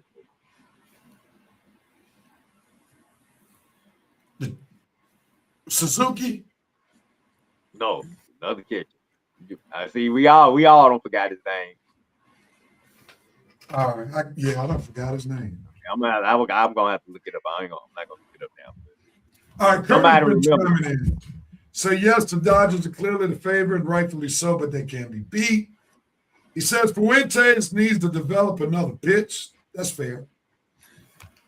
He said the Strider contract was Alex following the pattern of signing guys early, save money before their stock rose too high. He was Cy Young contender when he signed the contract. Very, very true. Unfortunately, he had only done it for 1 year. 1 year. And the 1 year he did it, he couldn't come through in the Philly series. So he got the contract based on what was going to be projected. And unfortunately, it hadn't turned out too well for the Braves. But, for sure, You can't deny the pattern. The pattern produced Acuna's contract, Albi's contract, Michael Harris' contract, Austin Riley's contract, Olsen's contract. And all of them are solid starters Yeah. for the Braves. Probably finna produce Drake contract too. Oh, he needs that. He needs to sign Drake to that contract today. Yeah. Travis Darno. That's his name. Travis Darno. Yes. Travis Darno. Yes. How can we? And we also, like I said, we also had somebody, William Contreras, behind him. So yeah, Braves was doing all right back then with the catchers. Yeah, Contreras was a baller. He's doing well for the Milwaukee Brewers. Doing well. There you go. All right, let's get to this 5 for 5. Since we're in baseball, we're going to start off with baseball. But nevertheless, this is our moment on the show where we have 5 hot topics that we plan to talk about 5 minutes. Red and Coach will both have a minute to share their feelings. Reverend Nation, I want you to chime in. We'll read your comments after they get their minute. 45 seconds, solo screen, 50 seconds, group screen. Then they go too far. We got to mute them. And then we're looking for your comments. And then if there's any time left for the good Reverend to chime in, or if he chooses to chime in, I'll do so. So the VP has done his job even while en route to South Carolina from Arizona, and will continue to pray for his safe travel. He told us to cue Lunas. So that means 5 on it. Here we go. The VP has done his job. Now it's time for Red and Coach to do their job, giving us commentary based on the 5 hot topics. Let's go baseball. The ABS system, the strike ball system. Has it gone too far? How is it going so far? Let's start with Red. Coach, hopefully you'll be through chewing what you're chewing in next minute. Ready? Go. Oh man, I think it's working. Like I said, it seemed to be correct because they have overturned a lot of the calls. I mean, it's a quick process. You got to tap your head up. You got to do that right away. But if you own it and you call it, hey, you can do it the whole game if you want to. Because I'm saying it's all about getting the call right. And if you follow the process, don't take too long with it, and get it right away, you deserve to have your call checked. So I mean, I know it's gonna take a toll on the umpires, especially the ones who getting a lot of their calls overturned. But hey, I'm sorry, it is what it is. You guys been blowing calls behind that plate for years and years, and you just thought, hey, nothing ever gonna change. Y'all just gonna have to live with my calls. No, we ain't gotta live with nothing now. Technology dictates that we don't have to live with it. It's technology for change, and we got change, and I have no problem with it as long as I don't hold the game. Coach, your thoughts. To quote Eddie Murphy as buckwheat, okay, everything is fine. It looks good. It's correcting a lot of mistakes. These umpires know they got to be on their P's and Q's. So yeah, I'd implement it for life. Keep it in there. Technology has done MLB a great solid. So it really improved the play of the game. Instant replay on regular plays. That's where it started. Then it was a good point to have the pitch clock to speed the game up. Then this ABS definitely is great because it holds the umpires accountable. They can't, here it is. The one thing that it really helps is the fact that if umpires don't like a particular player, they can't hold grudges against the player because they'll be the ones, if the player keeps winning the challenge, they're going to be the ones embarrassed. So yeah, that's I be where doing I it all in that real. Right. That's why I like it, because the umpires can't hold grudges. Because technology is going to say, no, you're the one wrong. they can't call those egregious strikes on players they don't like. Dude. Woo. And Rev, No. I ain't gonna lie, Rev, that's probably what you just said is probably the best point of it all. 'Cause I wasn't even thinking about, yeah, they do be holding grudges sometimes. And what can we do about it? Because Right. ain't no challenge. If they don't like you, if it's close, you out. No, You out. no. If it's close, I'm finna challenge it. I ain't out, partner. I'm going to first base. That's what Ozzy did the other night in our 17-1 victory. Nope. Hey, Rev, this is what I liked about Ozzy when he did it. He tapped the hat and he started walking to Started first walking to before first base. yeah, He was before he even came. he was already on first base by the time they made the decision. That he was hard on that one. I was like, get the heck out of here. That was a ball. He put his bat down, took his bat and glove off. He was already on first base. And by the time they showed it, he was almost like, I told you so. Yeah, that's it. That would have been a good dope moment right there. For sure.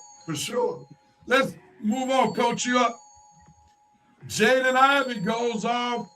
He goes off on the LGBTQIA Pride Month. And ultimately, his going off got him off of the Chicago Bulls team. What do you have to say about that, Coach? If he had just made like one simple statement about how he felt, they may have like suspended him maybe or fined him or something like that for saying like that. But a 45-minute rant, I don't think that go well with the community in general and the team. That was kind of a diatribe that went a little too long, so that's why he got what he got. Unfortunately, I mean, it's his feelings, but you didn't have to go into all that if you thought like that. You do that if you want to keep playing. You do that after you finish playing or whatever, or in your career, though. Maybe you do that, but not like that. Ray, what do you have to say? A lot more than I should say, but here's the bottom line. This is where sometimes religion can go wrong. Look, this is what my thing about religion. If it's alienating you, your loved ones, your employers, and everybody you care about, if it's getting to them to where they calling you need help, you out of your mind, dude, that's probably the wrong religion that you need to be practicing, okay? Because I have no idea. What are you doing over here, dude? You alienating your wife, your employers, your family, all because you want to go on this little rant, and then you want to say, well, Judgment Day people or the truth will come out. What are you talking about, Jaden? What are you talking about? And then you going on rant about the LGBT, the alphabet community. You know you're going to take heat from that. And then, like I say, you don't got fired by the Bulls. You don't got traded by the Pistons. You don't got left and criticized by your own wife. I mean, I don't even know what Nael, your mom is thinking right now. But I tell you what, if she got to take questions because of this bull crap from you, man, you're the one that's at fault. I don't know. Look, I'm not judging you or your religion, Jaden. I'm judging the fact that you allowing all this stuff to happen because of your religion. You don't lost your job. You don't lost your marriage. It seems you don't lost some friends and relatives behind this. What's going on? This probably not the right religion, man. Not when your religion is supposed to bring you closer to people, not push you farther away from people. So, like I say, Jaden, I don't know what's going on, but not good, man. And like Coach said, a couple of sentences probably would have been suffice, but you going on this 45-minute rant, and then it's costing you everything you care about. Probably not good, man. So that's all I say on that. Curtis had something about the ABS. Let me go back. So at the end of the day, do we need umpires to call balls and strikes? If we're going to refer to ABS to make the right call, why do we need umpires? Just for calling safe or out on the bases, just saying. Well, let's remember that teams only get 2 of them a game. Yeah. Just like we learned with one of the Braves games, Acuna, he killed the Braves, challenging and missing. And then it's all on the umpires the rest of the game. So let's remember it's only 2. You don't get unlimited challenges. If you lose That's one, it. if you lose 2 of them, you're done. So the umpires still are calling most of the game if you get the challenges incorrect. All I right. say need to give them 3, like 3 strikes, 3 outs, give me 3 ABSs, man. Come on, why y'all want to go to 2 when it's something important? Well, I think the 2 means the test, right? I think they're gonna stay. They're gonna stay at 2. I think they're gonna stay at 2. Now, Red, let me ask you this. This is what I've been wanting to ask you and Coach, or anybody who wants to chime in. What do y'all think about NBA challenges? I feel like if I win a challenge, then I keep the challenge. I mean, you get 2 challenges, but if I win them, then I keep them. I'm saying because if I use them early in the game, I might need them later. But if I won, say I use my challenges early and I win both of them, I should have 2 challenges going forward. If I win them, I'm saying I shouldn't be penalized because the referee made a bad call and I just wanted him to get it right. Now, if I lose the challenge, fine, I lose both of them. But if I win them, I should keep them. I'll lose the time out, but I want to keep them. I agree totally with that assessment because an example would be, I don't know if you watched the Clippers San Antonio game the other night, and the ball clearly went off Dylan Harper of the Spurs. It was no doubt it went off. And Los Angeles had to use one of their challenges to get that call overturned. So now they win the challenge, and if they lose the challenge because they did 2, that's unfair to them because they had to call a challenge on an unnecessary play in the first play.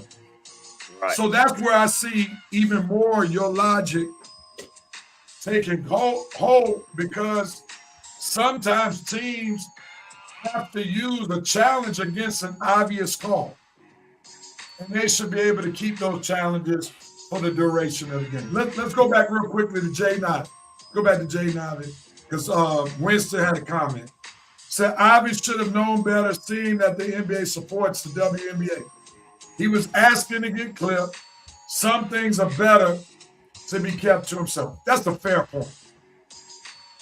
That's a fair point because we know the WNBA has a huge LGBTQIA plus population. So we already know they're tolerant. Also, they got Pride Month and celebrate. So there's no need to try to be a revolutionary when it comes to a league that already has made it clear they're liberal. Yep. So if you're going to take the money, just going to have to deal with what it is. Now, I don't like it as a fan, to be honest, where your Pride Night is forced on me if I go to the game. But I understand that's the culture. And if I'm a fan, that's what I'm just going to have to deal with because that's the culture of the league. If you really trying to push your religious belief, don't take the money. Or as a fan, don't spend the money. That's your right to combat it. Call it what it is. You gonna allow this to be support to have Pride Night and everything, but you cancel Magic City Night. Stop me when I'm wrong. Come on. Oh boy. Man, I'm just spitballing. That's all. That was fun. All right, man. Let's go. We'll come back to basketball. Well, no, we'll stay in basketball since Red kind of got us there. Red, do you need to chime in on this? Lakers' chances in the West. We'll start with you, Red. Go. Ho come in. Join us in this. All right, go ahead, Red. Go. I guess maybe you didn't hear my thoughts earlier. I can repeat them. Before Thursday night, I was feeling good. I was really feeling good, because Luka was playing at an MVP level. But look, man, out for the rest of the season, out for maybe the first, second round. If he's out for the first, look, it's just bad right there. I just don't see how we can compete without our MVP. I mean, like I said, we still got LeBron, Austin, and the rest of the guys. And I don't want to just diminish what they've accomplished this year. But Luka was playing at the MVP level, and I just got to keep it 100. I mean, no Luka, how are we going to get through the gauntlet of the West, even in the first round? Now, maybe if we can get Minnesota, and maybe if they have, because Ant-Man ain't been having his own injury issues, but I gotta really see if Luka can come back in the second round and we can sweep through the first round, we might. But even still, Rev, we come up against OKC, it's gonna be the same thing. Lakers cannot compete with OKC at all this season. If it's a chance that we squeak past the first round without Luka, get them back second round, and somebody else eliminate OKC, maybe. But from where I'm sitting, no chance right now, especially now that Luka's gone down. Hope. If the Lakers keep their third spot and they get into the playoff playing the number 6 seed and they win the series, this is going to make LeBron James' legacy grow even more. And he's going to be put to the test. And if Austin Reeves can do this, it's going to make his value shoot up a whole lot more as well. I'm not sure if without Luka they can keep the number 3 spot or win a series in the first round. Remains to be seen, but if it's done, you can best believe the LeBron James legacy will grow tremendously, because at 41 and to lose Luka for the rest of the season and to maintain the number 3 spot, I can just imagine what the media would say, along with the LeBron caravans and all of what they would say as well. But Austin Reeves, you got a chance to make this your team for now. So it's a wait and see. Coach, your thoughts? That's right. It's gonna be interesting, like I say, to see how they navigate the rest of the season. That's the key to what they got, because they got winnable games like Mavericks, Thunder they gonna lose, Warriors winnable, Suns could be winnable, and Jazz could be winnable. So they can keep that 3 spot.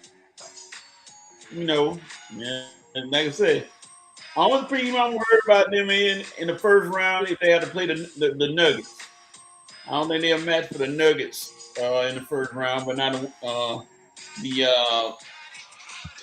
Timber Puppies and whoever else in that area. Kind of shaky. You could beat them, the Timberwolves in Houston. Houston don't know if they're coming or going right now, so it's possible they can get out of that first round. All right, let's see. Got any comments?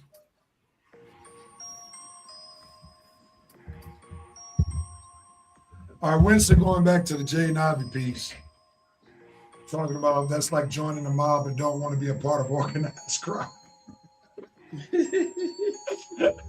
Make it make sense. The money was good enough from the source until you got it. Now you have a conviction of spirit. That's a great analogy. That's a great analogy on that Jaden Ivey piece. All right.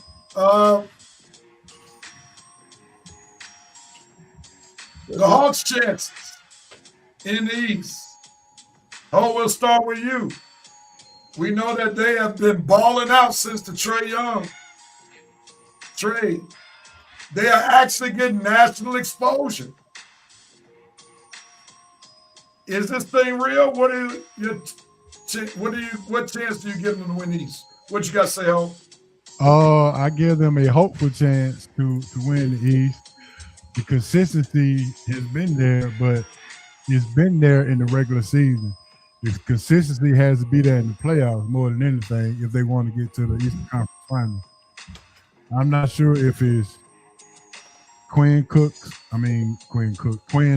Snyder's coaching or the fact that he has more veteran leadership on the squad like a CJ McCollum to kind of put players in place.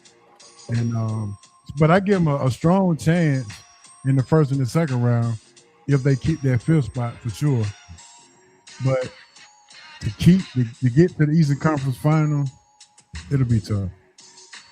So it's a wait and see. Hopefully they do. Coach, what do you got to say? If they play Cleveland in the first round, that's a walk away because Cleveland got James Harden. Harden can't play dead in a Western movie in the playoffs. So you ain't got to worry about his team. Whoever team he on, he's going to average 2 points and 5 assists. So you ain't got to worry about his 20 points and 20 rebounds and all that. He's going to fade away. Second round, Detroit. If they play Detroit, they've shown, or Boston, they've shown that they can fight with those guys. So, better chance than none. Red, what you got? Absolutely. Do they have a chance? Absolutely. They got a better chance than the Lakers in the West. I'm with Ho. I'm not really worried about any team. It's all about if we gonna show up or not. They have proven to me because they have pretty much battled everybody they need to battle and make a statement against. They played. I think except for Cleveland, they got to play them twice in the last 5 games. But I'm not worried. I'm pretty sure they'll win, if not both, one of the games to say, hey, we ain't worried about y'all neither. This Hawks team, if you sleep on us, you're gonna pay for it. And to me, I think we on another 2021 run. Sleep on them, and you're gonna regret it. So, yeah, they got a good chance of coming out the East because, like H.O. say, who we worried about? Detroit. We don't prove we can hang with them. Boston. We just proved the other night we can hang with them. We should have beat them both games at home and on the road. But we choked the road game away. The Knicks, the Cavs. Toronto might be the only team I'm worried about because of size. Other than that, let's go Hawks. I'm ready for this run, baby. Just keep everybody healthy. As long as we stay healthy, Rev, we got a chance against anybody in the East. As long as we stay healthy. And we need that Jock Landale back, too. But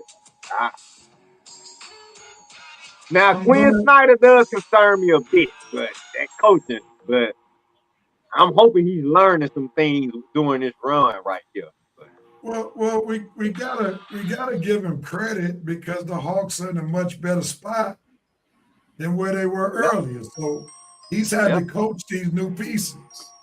It was clear Trae Young was a defensive liability. That was the problem, which I've been saying 2 years ago, right? That it didn't take a rocket scientist to figure that out. You're giving up 30. You're scoring 30, giving up 30, you break even. So that's nothing impressive about it. The only thing that concerns me, I'm gonna turn the music down just a little bit. I'm not gonna say the only thing. The biggest thing that concerns me is that once we start going to the playoffs, star power matters. Star power gets the calls. So you put the Hawks against the Boston, they're in trouble because Boston got star power in Tatum and Brown. You put the Hawks against the Knicks. Talent-wise, athletically, they're right there with the Knicks, but the Knicks got the market and they love Jalen Brunson. Cat Towns. Even though a lot of folk are not Cat right now, he's still known across the league. He's a Kentucky boy. Jalen Johnson ain't got that kind of respect yet. CJ McCollum, solid player, don't have that respect as the guy. So that's when we'll start seeing certain things, in my opinion, not pan out for the Hawks because they don't have that guy. Star power, ratings matter. ratings matter. And then Cleveland, they might be in trouble. Go ahead. Now, to be fair, Rev, making a good point, but to be fair, the refs still be trying to jam us every night, and they still play through it. So I see what you're saying, but they usually play despite the refs trying to jam us, and they still be. Now, but you got to remember the playoffs. We're talking about 7-game series. That's true. That's true. So That's true. I think the Quinn, the coaching and the performances are going to step it up a notch. But I think they are very capable. Like I say, you sleep on them, you're gonna regret it. But they capable. They very capable. I'll put it like this: they're as capable as the 2008 8 seed that almost knocked out the Celtics in the first round. They're as capable as the 2015 seed that got swept by Cleveland in the last round for the finals. And they're as capable as the 2021 seed that came up short in the Eastern Finals versus Milwaukee. They're as capable as all three of those teams, in my opinion. That's fair. Go ahead, Hope. My biggest concern is Quinn Snyder coaching a 5-game series and not just a 1-game regular season. 5-game series, you got to strategize, 6, 7, whichever one it is. You got to strategize for the whole season. I mean, for the whole series. And with this group, you got to be careful in doing this. So I'm not sure if he's up to par with strategizing for a 5 or a 7-game series to win the actual series.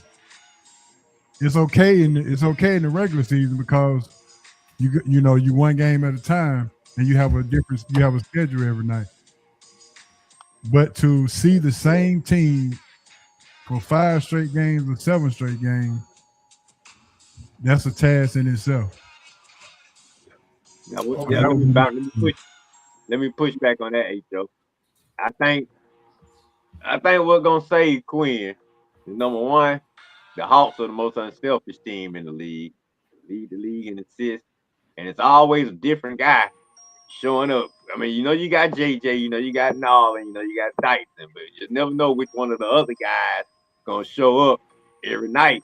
And I think, to me, that's what we offer more different than the other teams in the East. Most of the other teams in the East, like Rev said, they just don't know those star guys. Those star guys don't bring it, you probably got a chance to win.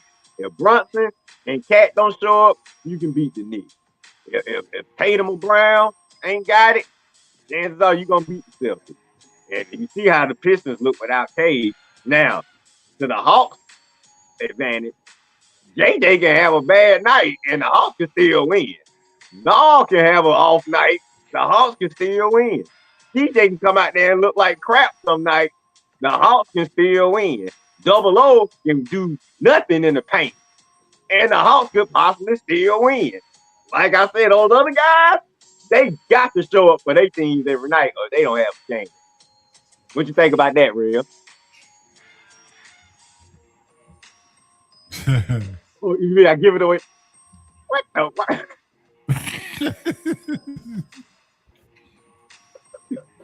Well, I guess it wasn't just a Braves report. We're gonna take you off the screen so you go to bed. You need to go to bed. No, I'm reading something while y'all talking. Hey, Red, I got. Let me push back on that real quick. In the playoffs, you see how Detroit in the regular season, how they came back in the against the Hawks the other night. In the playoffs, it's a different story because the Hawks hasn't been up against that type of pressure in the playoffs before because they ain't been since the fact was in 2021. So that's a different story when you're in the playoffs versus the regular season.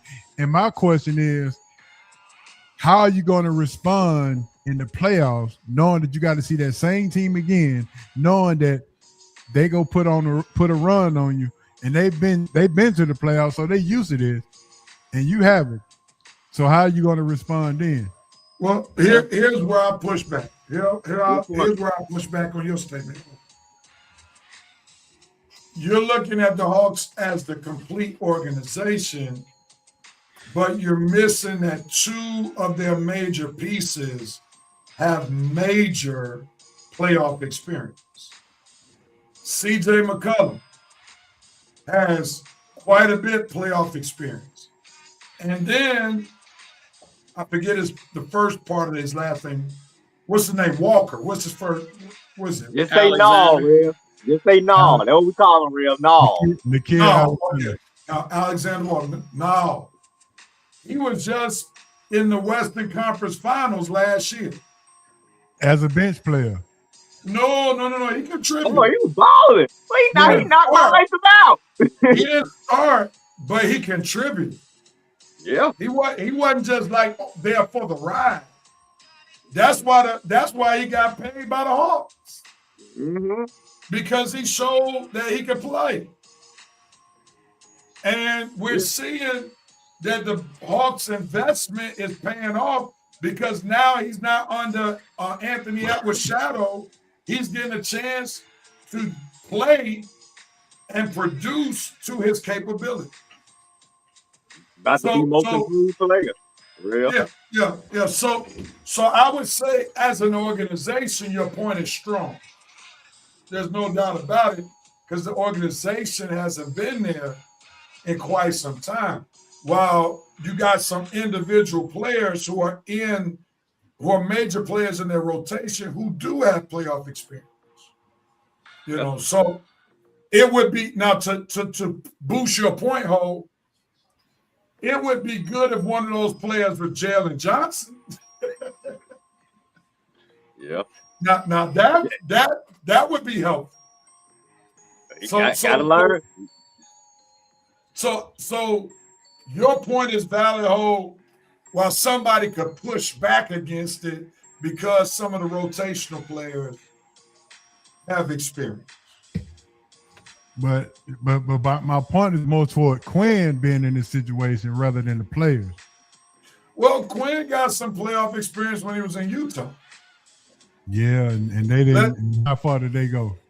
Well, Utah didn't have a lot of talent either.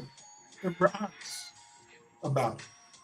Like the Western Conference has always had a lot of talent. Let me ask you this. Who's the most talented player you remember playing for Quinn Snyder in Utah? Donovan Mitchell. Yeah. That's it. And That's it. They did. Now they did upset the number one seed at OKC that year and make it to the second round. So Yeah, they made it to the second round. Yeah. So Quinn did do something now with that Utah team as talented as they were. I think Quinn Snyder's getting not getting the benefit of the doubt because you got to remember most of his coaching time in Atlanta, he had Trae Young on the squad. like I don't think we can grade him in Atlanta. I'm Like, trying. I'm noticing I that. said it was my biggest concern. Not that it couldn't happen. I said my biggest concern. But my point is, you're viewing Quinn Snyder as a concern based on most of the coaching that he's done with Trae Young as one of the players. No. Even with this team, they win 5 straight and lose 3. I mean, this. It's you losing the teams that you should beat, things of that nature. So I mean, it's the consistency has been up and down as well. If somebody told you that the Hawks would be the 5th seed before the season without Trae Young, what would you have said? I have to see. You would have said, "Ain't no way, come on." You wouldn't have believed that they would be this good. That's what I said. I have to see that to believe it. So my point is, he's overachieved as a coach. There's no doubt about that. We all know consistency. We all know consistency from the Hawks, Braves, and the Falcons has been our number one issue throughout this playoff drought. Well, but post Trae Young, since you brought it up about him losing the teams they should beat, post Trae Young, they've been more consistent winning. That's what I'm saying. I mean, I swear we only lost 3 games since the All-Star break. What are folks talking about? Are y'all just not believing in the Did Hawks? you Is not that hear what it me is? say the playoffs and the regular season are different things? For I sure. want to see the consistency in the playoffs. Playing a 5 to 7 game series against the same team is what I'm saying. Can But why is there doubt about Quinn Snyder? That's the thing I'm tripping. because it's I can see the consistency on the regular season because you've done it. I've seen it. But now you finna enter into a situation where you haven't done this with this particular team yet. But we've seen that he can do it with another team. So the point is, he's proven he can make adjustments because that's what we're talking about, adjustments. We have seen him. I would give Quinn more the benefit of the doubt in the playoff series because in real time, in a short period of time, we've seen him make major adjustments just after a major trade. Yeah, I mean, I'm surprised. I'm really surprised. Let's not discount what adjustments this man had to make. Trae Young, though injured a lot this year, his usage rate for the Hawks offensively was out the wazoo. He was either shooting the ball or passing the ball. So he had to go from making Trae Young the major cause for the offense to reinventing the entire offense around Jalen Johnson. So I don't think it's a question of Quinn Snyder. If I had a question, can Jalen Johnson meet the moment? That would be my question. Because he's not proven at all. What Red talked about in Utah, Quinn Snyder showed he could coach. That's why the Hawks got him in season in the first place. Because typically, remember, when coaches get fired during the season, normally teams hold on to an interim to carry out the rest of the season. The Hawks hired Quinn Snyder as their head coach after firing the coach. So that shows you the respect that they have for the guy. And I think Quinn is I'm giving more credit to the GM rather than Quinn. The GM, the one who got the groceries in the kitchen. Somebody had to coach the groceries. Yeah, I agree, but you had who had to clear Trae Young to get out of here? It wasn't Quinn, it was Auntie. But it was Quinn who had to reconfigure how they play basketball. That wasn't the GM. And Auntie put him in a situation so he could do that, right? Right, but here's the point.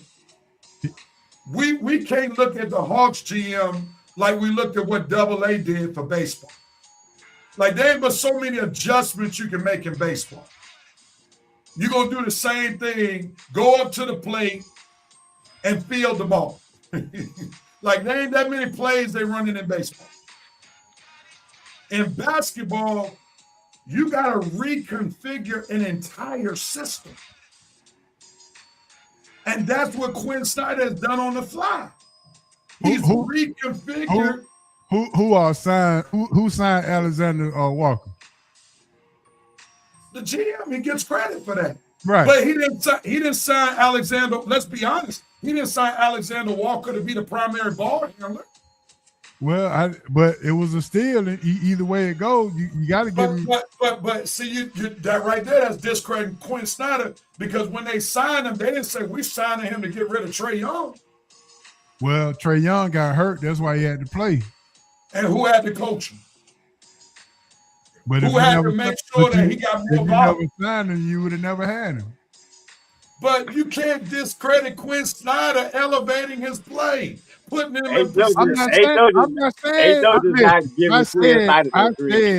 I said from the beginning, it's a wait and see.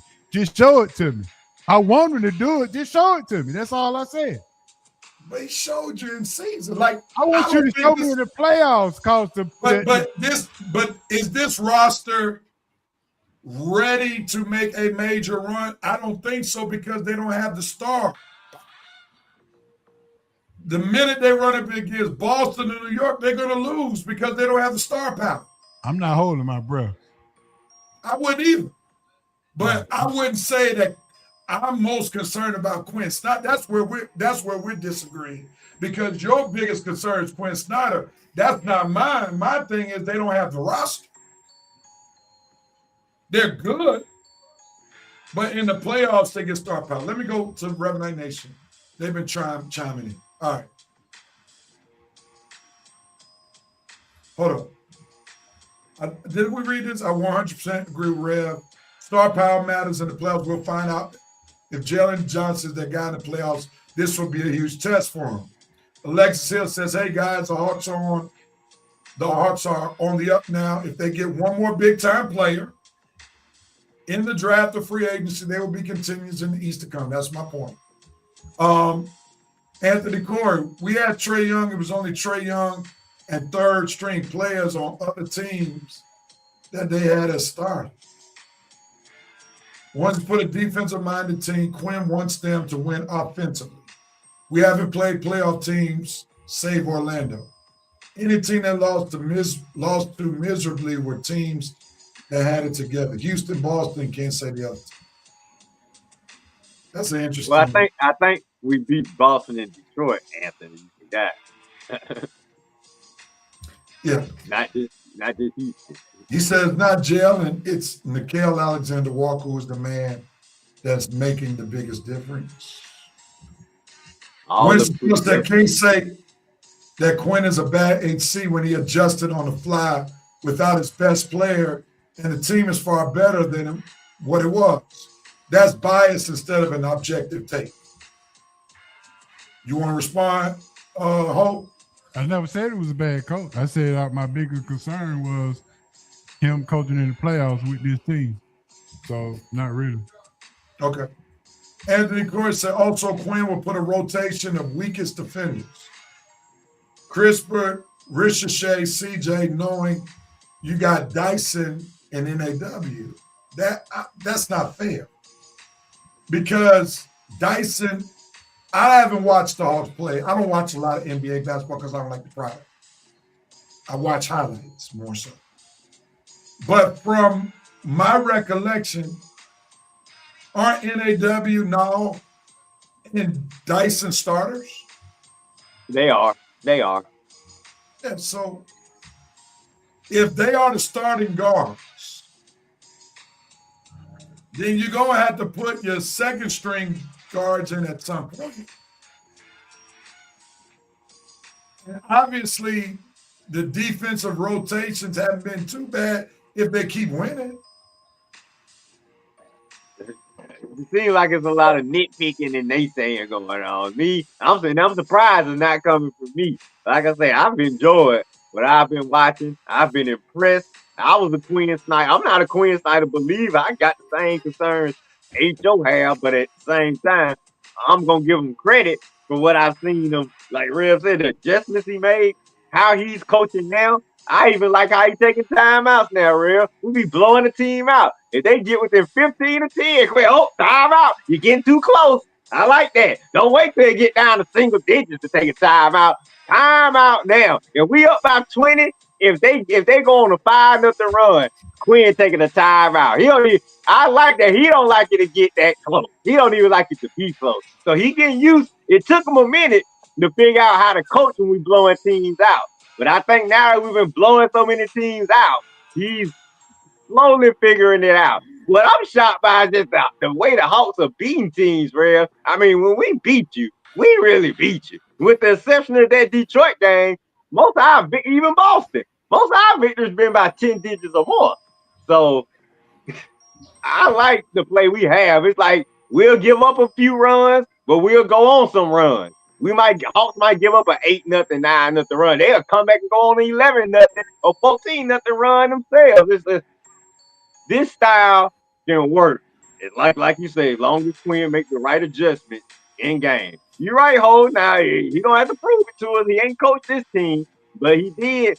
To me, that Utah team that got past OKC, I don't think it's as good as this Hawks team that we got now. But like you say, you still got to prove it to us. I think he will because I think the way the Hawks playing now, they ready. As long as we healthy, every series to me gonna go 6-7 games. We ain't gonna be no quick out for nobody. I don't think any series is gonna be 5 games unless it's us, Hawks in 5. All right.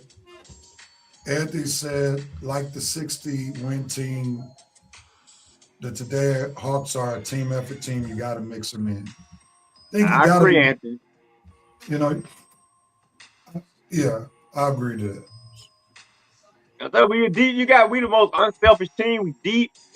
Anybody can show up. I mean, you blink out, even Corey Crystal might go off for 30. We got about 6 or 7 guys on the team that can drop 30 at any given time if you sleep on it. And that's what I'm saying.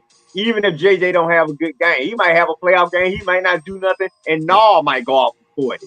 Dyson might give you 20. CJ man come off the bench and give you 25.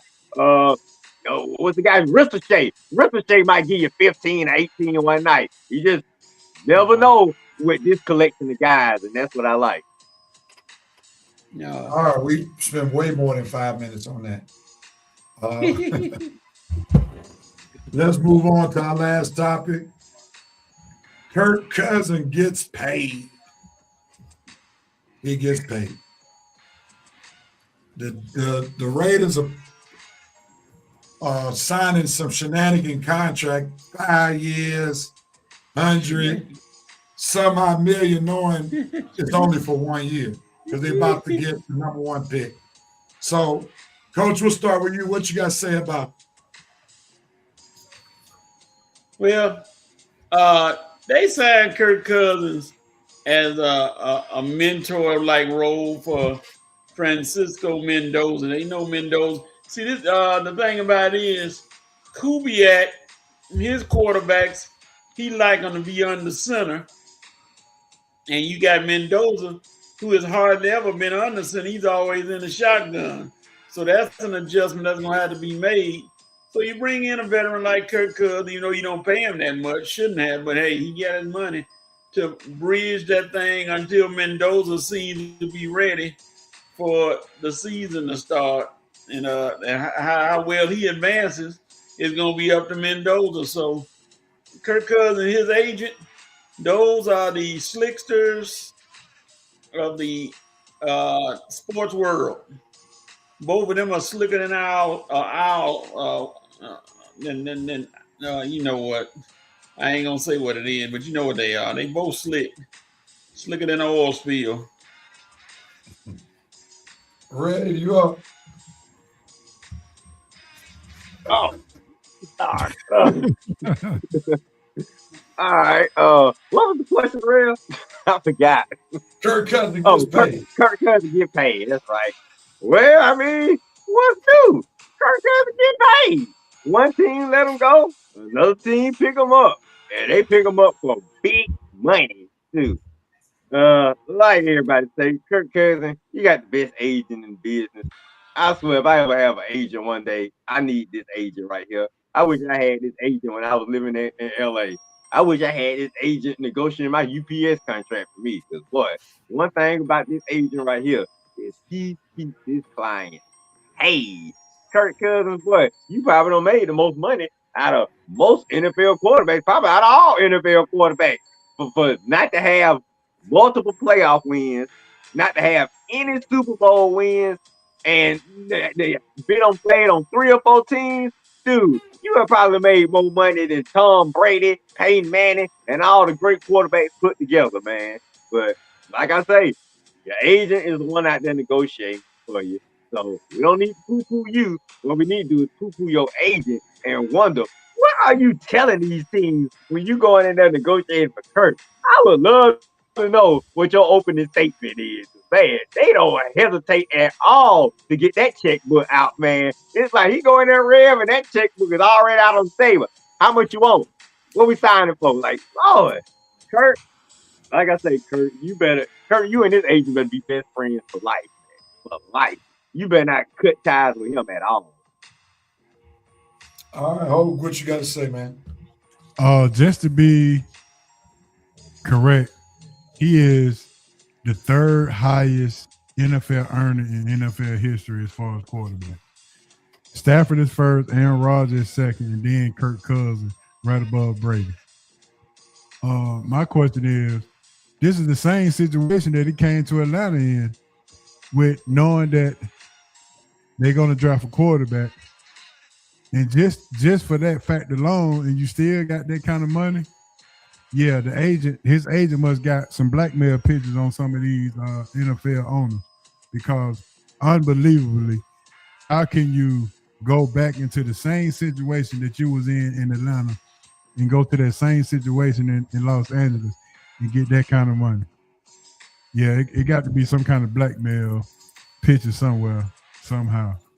But shout out to his agent. He's able to get it done, and hey, better luck to him. All right. Let's see. Anthony Corey said Kirk is the greatest grifter in the history of gifting. Kirk will be getting contracts until his 60s. He probably getting paid until his 60s. Curtis said, I'm just so glad my Falcons were not the last team to play this dude. The Raiders contract is almost worse than ours. Anthony also says Kirk should have 12 Super Bowls if he played like he talked during press conference. I would just say this. Kirk Cousins and his agent are predators. Predators look for vulnerability. And for some reason, whenever his contract year came up, he was able to find the vulnerability of the team that he would play for the next season. Washington, vulnerability, because it's like, if we don't re-sign him, who we gonna get? Signs with the Falcons. Vulnerability, because they have no starting quarterback. Then vulnerability. Los Angeles Raiders. You have no veteran to be able to help the rookie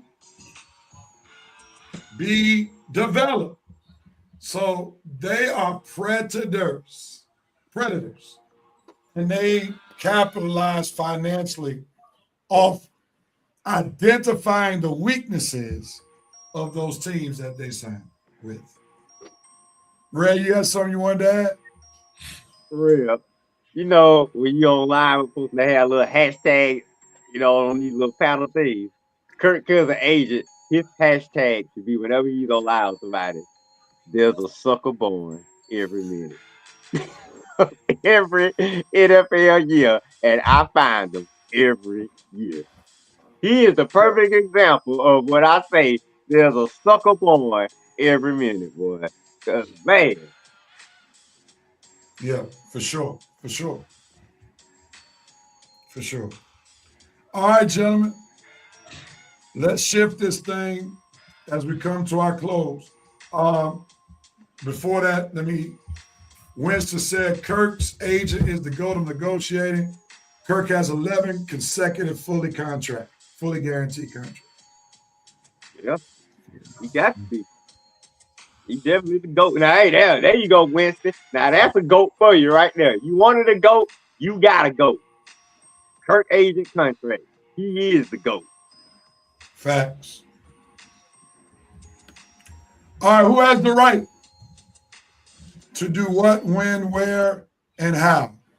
Who wants at it first? I'll go. What you got? Facebook. You have the right to get rid of some of these ultra delusional fans who in the last few minutes I've seen have said that Sarah Strong should transfer from UConn because of Gino Auriemma, because he's racist. I'm like, oh my God, are y'all just gonna take this thing to a very ridiculous level? The man has had black players for years, and none of them has said anything about racism. Now, was he stupid last night? Yeah, he was stupid.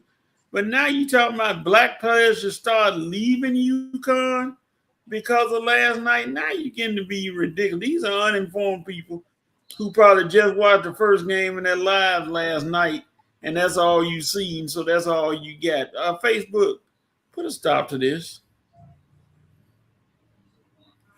All right. Red or Ho, who wants it next? You got something, Ho? Yeah, I got some.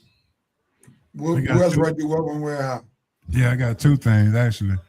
Atlanta Braves, you got the right to continue hitting the ball like you're supposed to hit it. Ronald Acuna, let's go ahead and get the back crunk up. Let's go Braves. Kentucky Wildcats, you have the right to have Karma hit your basketball program. This is not the old days where you can hire the dad and then so his son can come to your school. This is the NIL. Nothing will happen good to your program because this is not the old days where you can do that and be successful. This is the NIL season, brother. That Mason Williams, I'm not sure if that gonna work out for you. But you have the right to do what you want to do, but it's not gonna work out.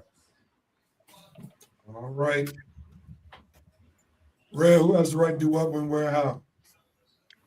CB Buckner and Francisco Lindor. You got the right. You have the right. Let me get it out, y'all. Y'all have the right to wake up during the game and actually pay attention to what you're doing.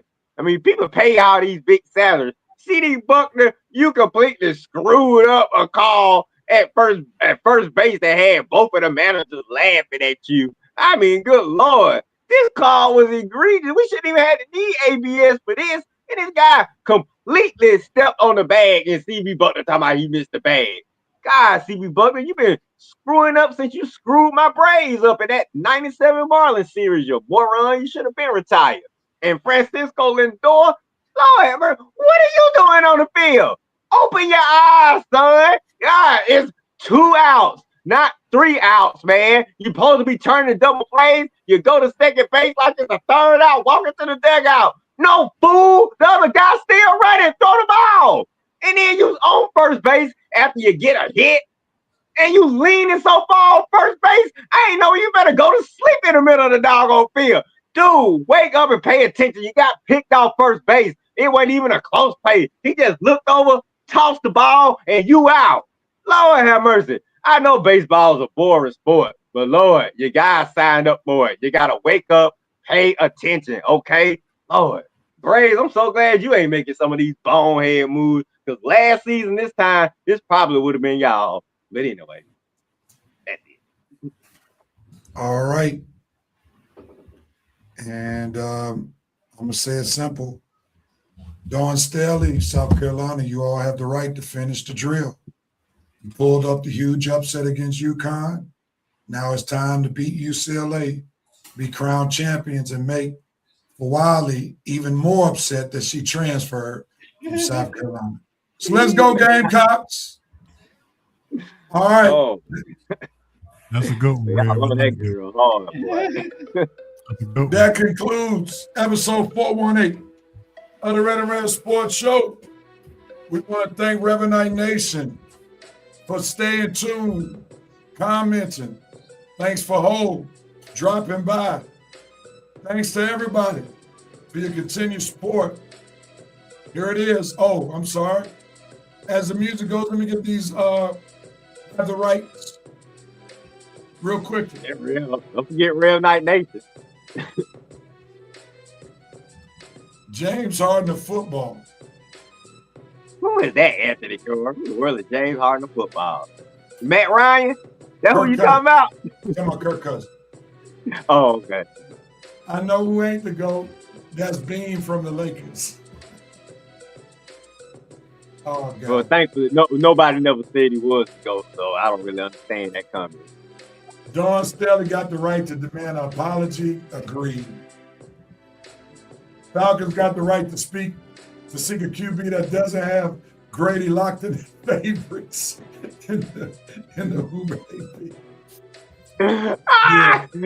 NFL has the right. I love you, Anthony. All right, that's going to be an interesting topic if they don't get these reps signed by next year. Oh, Well, everybody, thanks so much for tuning in to the Red and Red Sports Show 418. We're back with 419 next week. Same Facebook page, same YouTube channel, same time, 10:30. Be blessed, everybody. Happy resurrection if you're a Christian. And if you're not, I hope you get to know Jesus one day. Peace and love, everybody. We're out.